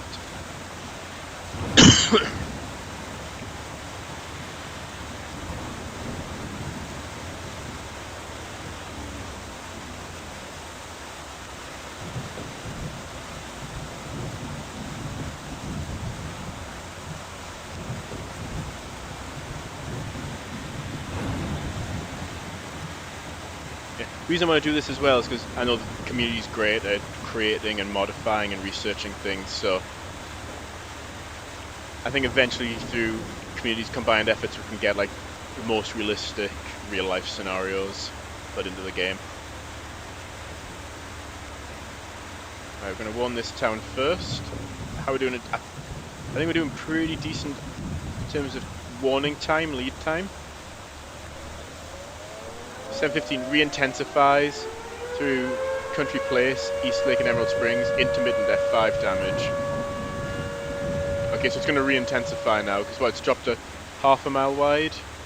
So it says re-intensifies, so it doesn't necessarily get wider, but let's see. I need to warn those two towns, so I take the next left, stay on the paved roads, keep my speed up, which means I'll warn them much earlier. I've got a feeling I'm going to come down here and it's going to turn north and these are going to start flashing. I think either way, just do the best we can. That's all you can do, isn't it?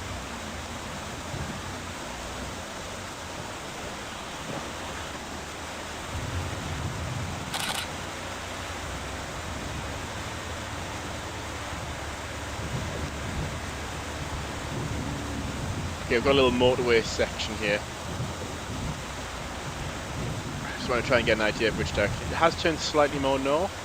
I still think they're going to be safe. It's going to be over here where oh, yeah, we've got our work cut out ahead of us. 7:15.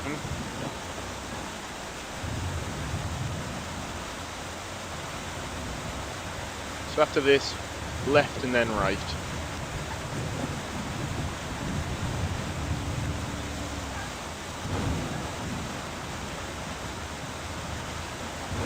I know it is widening again, by the looks of it.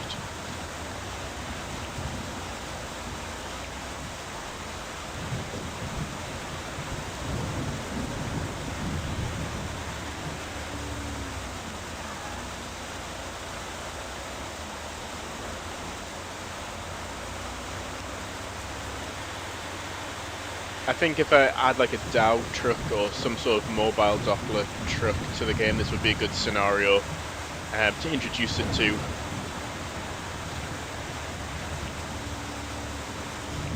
And maybe on your first playthrough with that truck, it automatically loads the scenario in. So you practice scanning the tornado at a safe distance.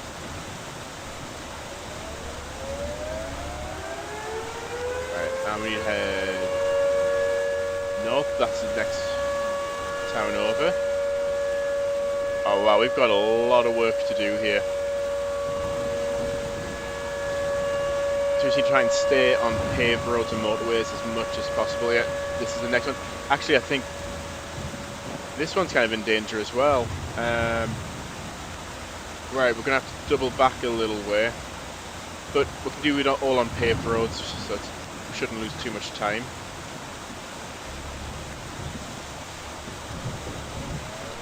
Right. We head east. Yeah, so we're going to head on this road. Right then left.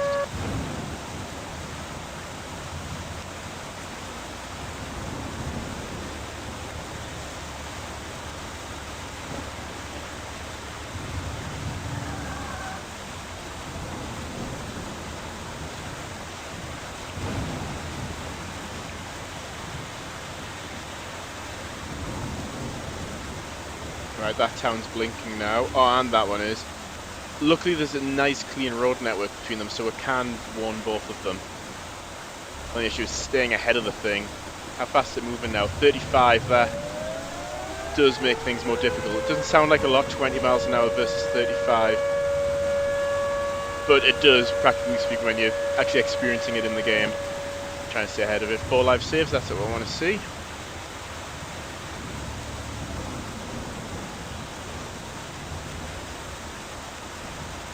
Actually, in terms of route, I don't know if we should go like this way or that way. I think motorway.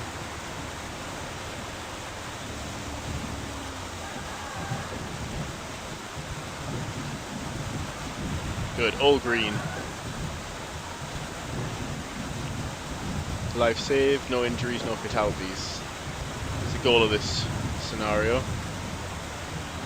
Give everybody ample warning. Hi, this is starting to get difficult.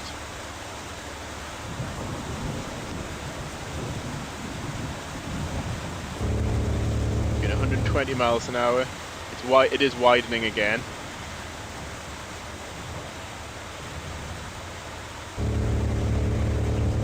Can't quite see it from inside the vehicle. Right, plan. 1, 2, 3, 4, I think.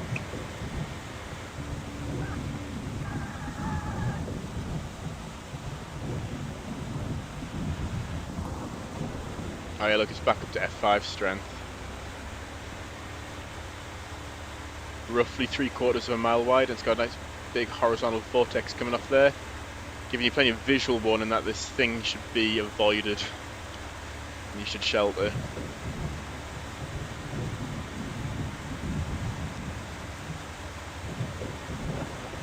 Actually, I'm thinking 1, 2, 3, 4. So in terms of the order that the tornado's going to hit things in. Wish the grass would come back.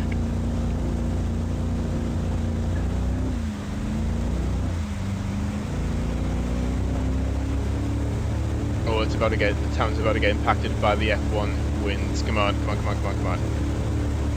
Look at this. Just go as fast as you possibly can, and then immediately right. Who's more likely to get impacted? All of them by the looks of it. Let's just stick to the original plan. So this is warning number 1.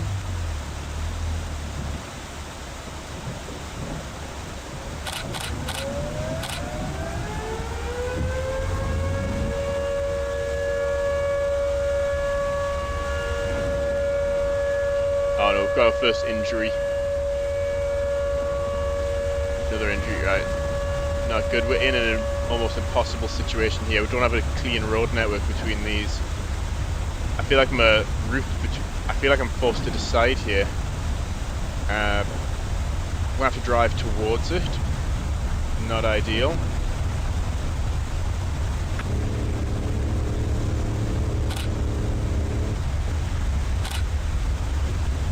Right, careful. We're getting pulled by the wind now.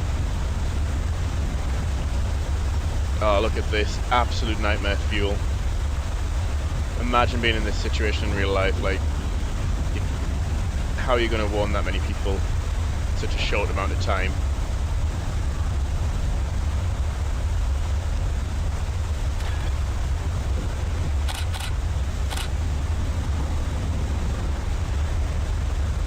Violent damage continues across more towards I-35. Strongest damage remains narrow and intermittent. Alright. Let's avoid that debris, and then we're going to have to try and, as quick as we can, get across here and start one in these towns. So I'm taking, not this left, next left.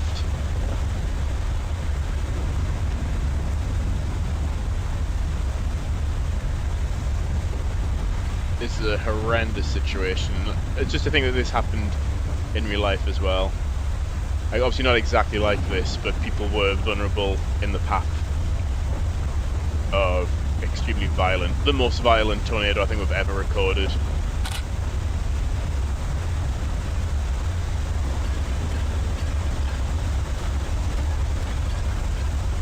I guess one bonus in real life, I guess, was that they had like the news broadcast. It's not like one person had to go around by themselves warning every town. Right. Need to head east. We're going to have to off-road. Our route's getting cut off. We're right in the path of it. What to do.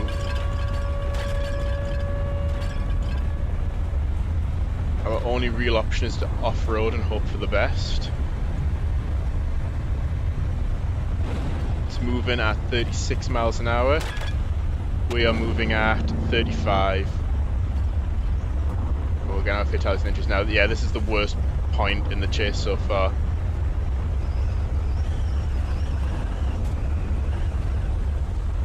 There's a road there. If we can get on that road, we can warn them a little bit sooner. Not good.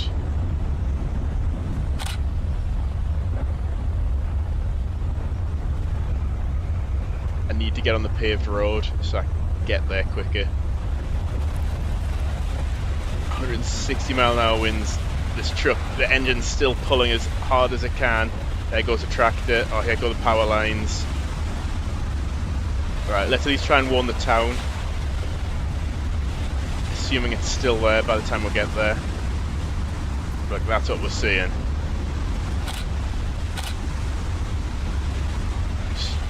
I can't drive anymore. Right, if I keep steering to the right, I might be able to break out of the wind field.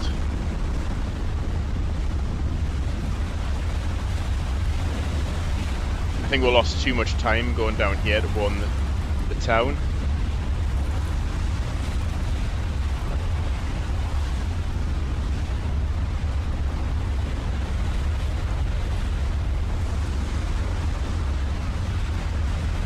Yeah, I'm steering to the right and got my foot to the floor, but I can't quite break out of the wind field yet.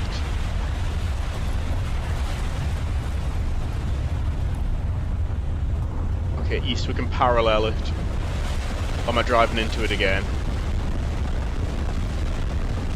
I'm driving into it, but I'm driving head on into the wind, so I'm not going to get dragged sideways.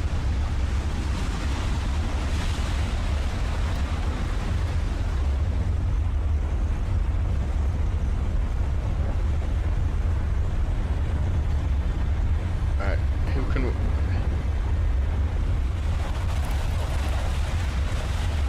I think we're almost inside it.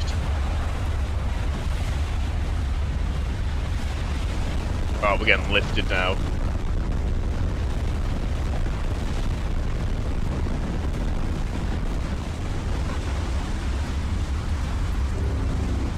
Okay, let's use the speed to our advantage. Come on, we need to get over here in one of these towns. Okay, it's right behind us.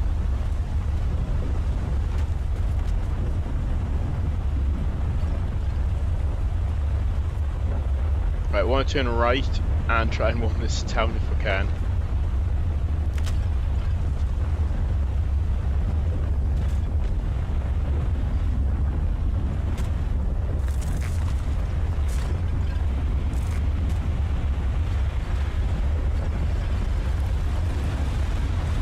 Whoa.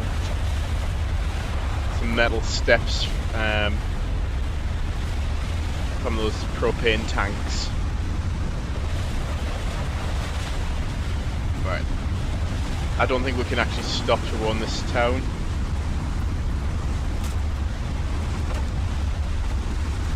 I've just got to try and stay ahead of it, and then we can maybe win these towns. There's not a lot we can do right now other than try and escape it. I've got my foot to the floor and I'm only getting 70 miles an hour. The winds are pushing against it so strongly.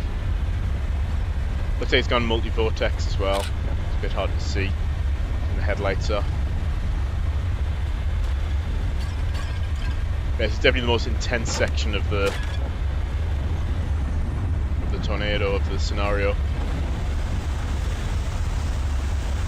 Right, we've broke free of the winds. We can now start planning our next rescue. So yeah, fortunately we couldn't give these towns enough warning. So let's do better with these ones.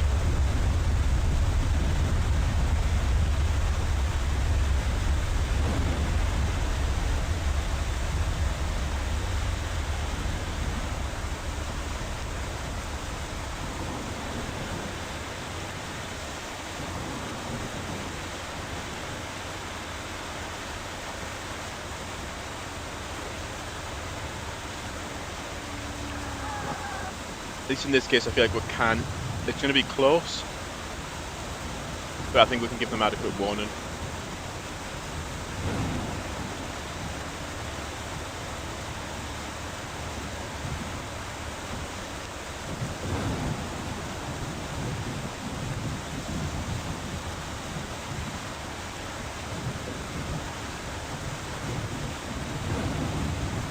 .30 PM, crosses I-35 into South Oklahoma City.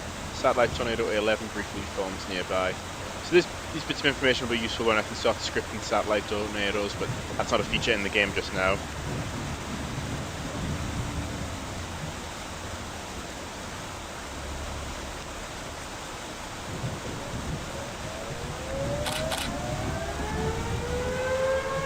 Right, and then we've got this one just to the north. Need to warn them as well.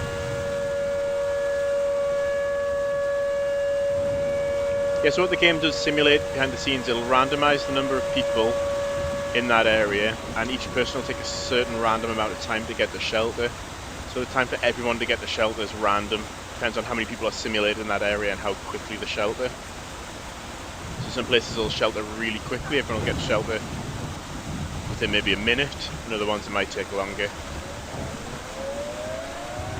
Right, what we're going to have to do, we cannot afford to take this hilly route. It's going to be far too slow. So what we're going to have to do is drive towards the tornado and turn north and hope we'll outrun it.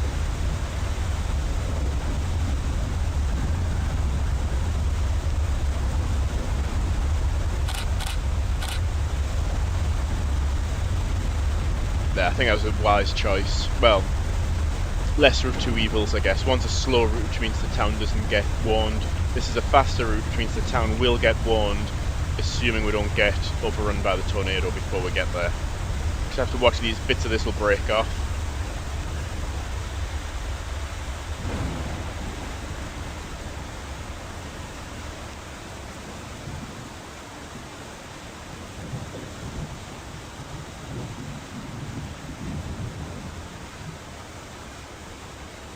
I feel that Codex / ChatGPT have kind of changed the path from what I originally had.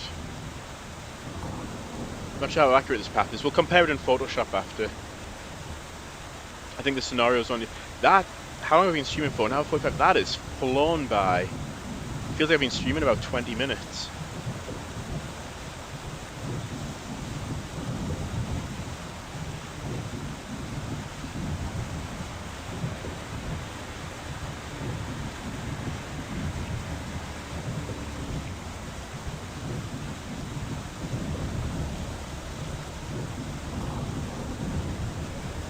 Everyone's sheltering now. I don't think we need to worry too much for the rest of this. I think we might as well deploy the probe one last time.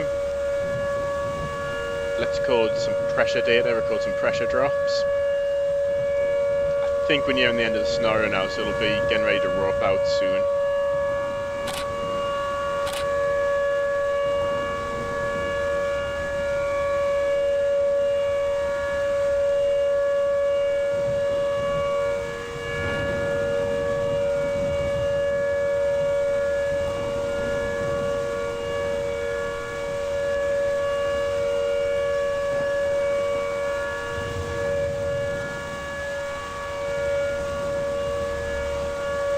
Yeah, I guess if somebody really wants to add to the realism of this game, once a stream's done, download the video, cut the segment, and then synchronize the timestamps with actual known footage, and then see where the scenario hasn't quite met with reality.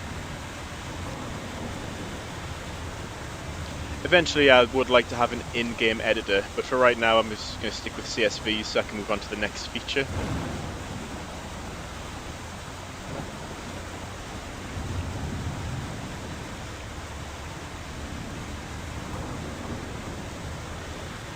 Yeah, the town we're in's just about to get hit.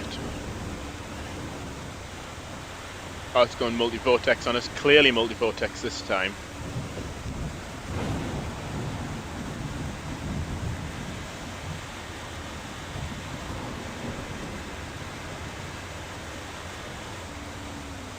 There we go, let's just watch it. I'll turn the hood off and we'll just watch it. Oops, didn't mean to press that.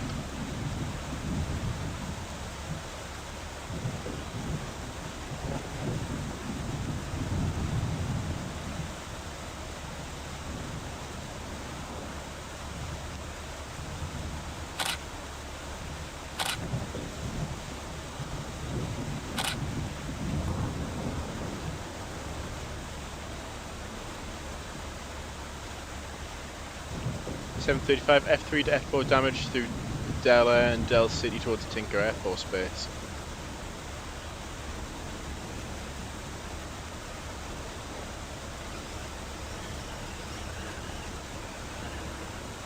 What's the probe getting? It looks like the probe's been lifted actually. Yeah, it has. Look, there's the tiles which have loaded in. It's just shot straight up in the air. How have we done on data? Pretty decently. Fortunately we can't actually cache any of it in. That's disabled in scenario mode.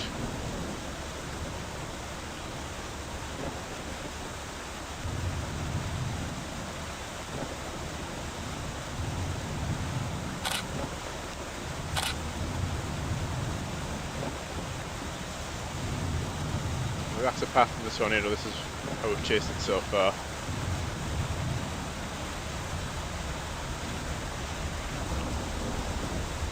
Yeah, it's turning north, almost directly north, just like it did in real life, which means we're in its... Yeah, I've got to better pay attention here. I'm sitting in its path, just chatting away. Then go north, rather than turning east immediately, use the Skip Talbot method, or I guess the safe method of open up distance between yourself and the tornado first before you turn to escape. Gives you that buffer room. If we turn right immediately, there's a chance we get overrun by it. So by going north, we'll have a bit extra buffer. We're still somewhat in the path though, so let's keep going.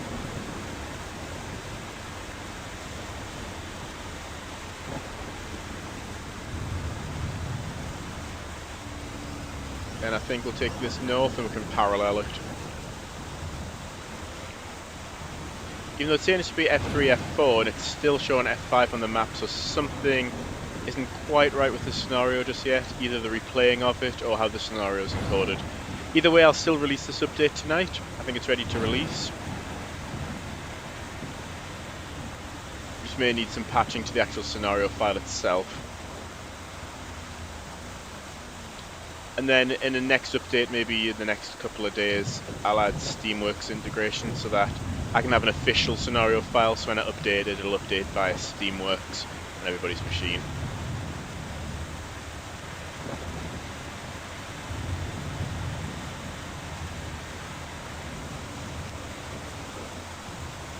Actually, no, I wanted to take that. Let's turn around.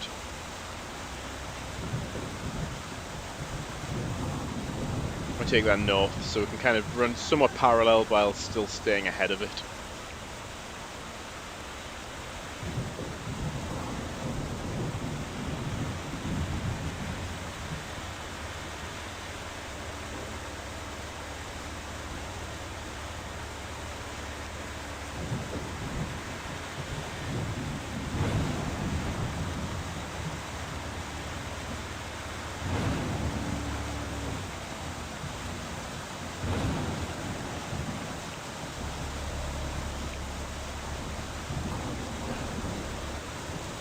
Clump of trees blocking the view there. I've got another town potentially to warn. I think it might rope out before then, but just to be on the safe side, let's set ourselves up so if we need to, we can go ahead and warn them.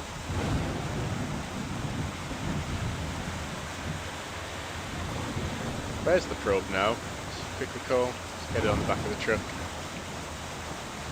Yeah. Must have been a decent career chase.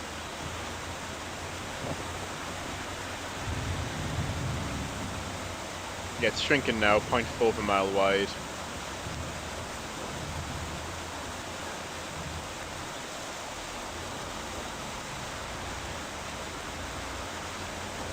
Have you seen that? If you spotted a sudden change in the lighting, I think it switched from sunlight to moonlight now.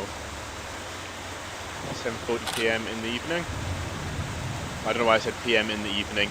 Like I say, I'm tired. It's been a long day.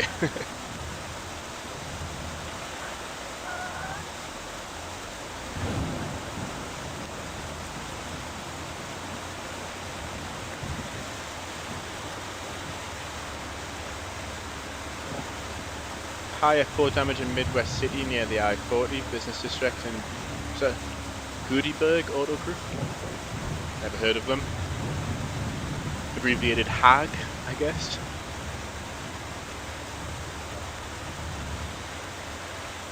Yeah, it is visibly smaller. That might have been the camera wide field of view though, causing that.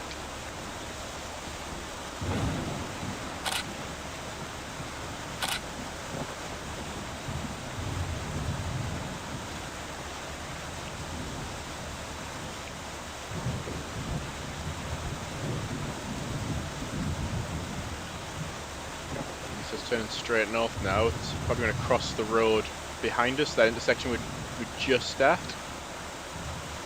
about a mile away. I think it's going to pass to our west.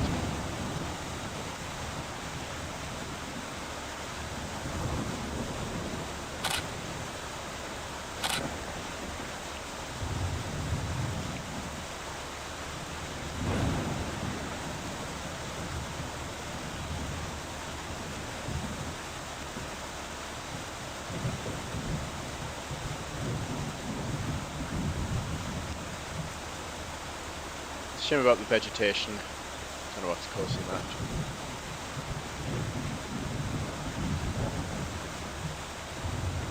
Slowed right down, hasn't it? 22 miles per hour.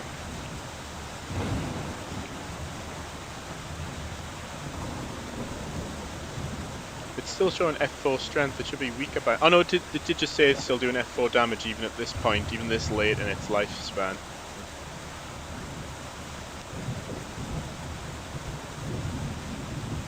Just thought...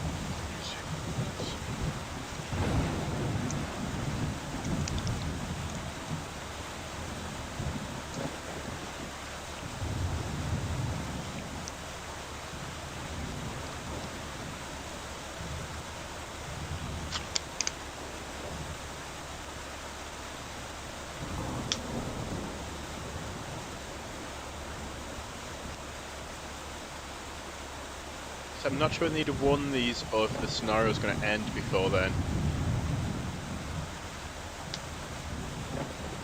Streaming almost 2 hours now. Thank you for everybody who's joined and took the time to watch. We've enjoyed this as realistic as I can do right now. Recreation of the Bridge Creek Moor 1999 tornado.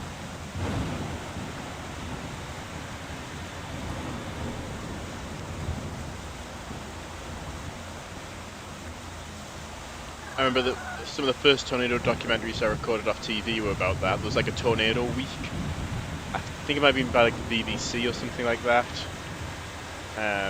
Maybe Channel 4, maybe ITV, I can't quite remember. Had a whole week dedicated to that whole event. Telling stories about people who experienced it. And I even had nightmares about one of the stories that someone shared. Where they said like they went out into the back garden and it was dark. High F4 residential damage gives way rapidly to F0 to F1 while crossing Reno Avenue. So crossing Reno Avenue, I guess, right now. Call this Reno Avenue. So it said there was a storm, he goes into the back garden, and then I still remember he says the lightning flash and you could see the outline of the tornado, and he said it looked like an upside down Christmas tree. I remember just having nightmares repeatedly of somebody like going into the back garden with just like lightning flashing and it's like all dark at night time.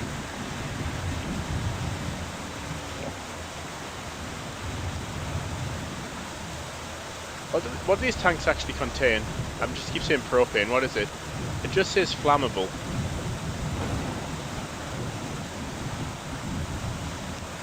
Flammable liquid.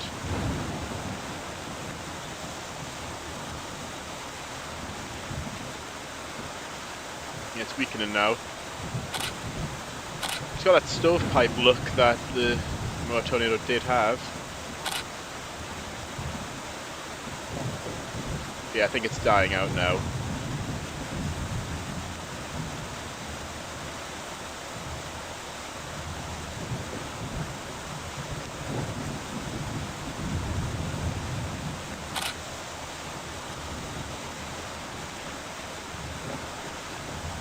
Yeah, but remind me to take a screenshot of the map before I end the stream.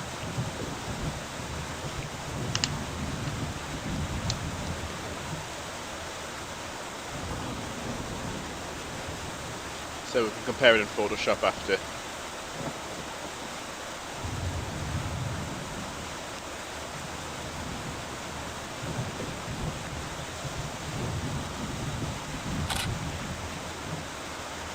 It is weakening really rapidly, isn't it?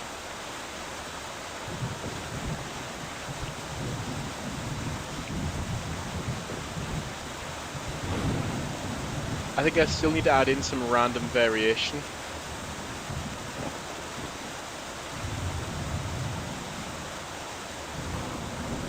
Even though it's scripted, I think it should still just create a little bit of noise on the edges and where it turns, just to make it look a bit more organic and less scripted. Our view of it's going to be blocked behind that hill. Let's head north a little ways, get a clearer view of it.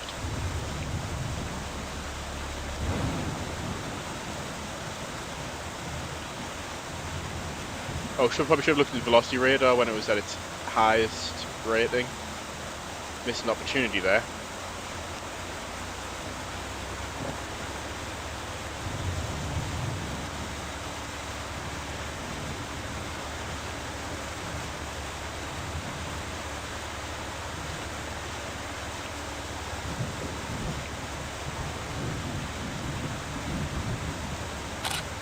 7:46 p.m.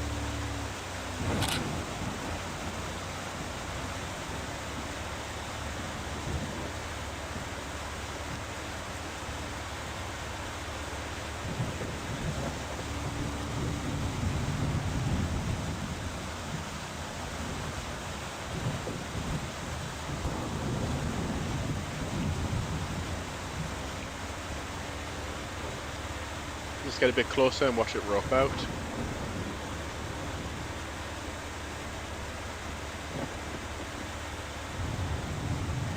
Stop this next intersection and we'll watch it. Yeah, I think it's getting towards the end of its life now. So it's starting to lift. Dissipates 3 blocks north of Reno Avenue. Whoa, shouldn't have dissipated that quickly. But oh well. North of Reno Avenue between Suna Road and Air Depot Boulevard. Yeah, it shouldn't have just snap disappeared like that, but I guess it clearly marks the end of the scenario. So, let's not forget. I'll get a screenshot of this, and we'll compare it in Photoshop to the actual one.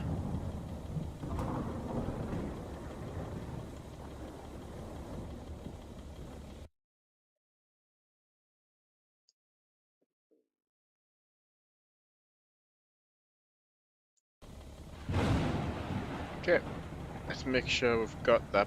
So let's open up Photoshop.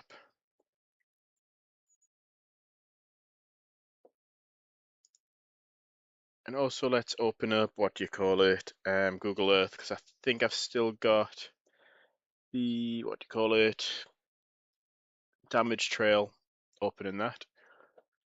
Create new, base it on clipboard. Yep. Yeah, I've still got it on here. Let me just go north up.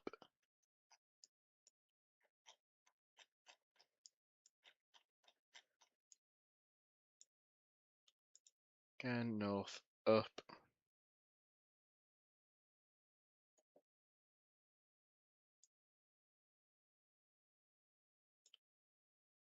Okay. So I'll add the actual map here. And then I think if we set this, if I remember right, it was lighten. Set the opacity to about 75%. We then need to scale probably this one down a bit so it actually is the same scale. So if we line that, yeah, no, I feel like whatever ChatGPT's done, it's made it less realistic compared to the one I had. Like, let's see, let's try rescaling it. Maybe we need to rotate slightly. Because if that's there, yeah, look, it hasn't really that faithfully recreated it.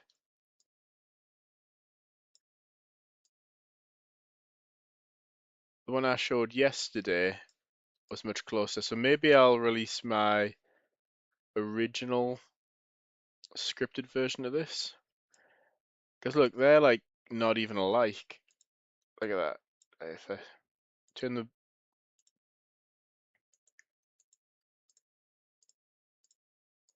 Whereas if you look at the one I dropped in the Discord yesterday,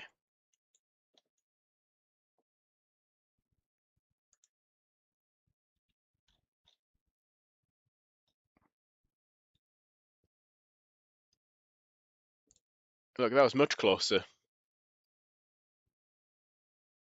So yeah, I think I'll fix that scenario file off stream and then push an update. So thank you so much everybody who's joined in, commented, watched the stream. If you haven't already, please give the video a thumbs up. And if you haven't already, please subscribe. It helps the channel, helps get the game out to more people. And I'll push this update shortly. I just need to fix the scenario file. And yeah, update to be out hopefully next 20 minutes or so. So everybody have a great evening or morning or afternoon, wherever you are in the world. I'm going to sign out now.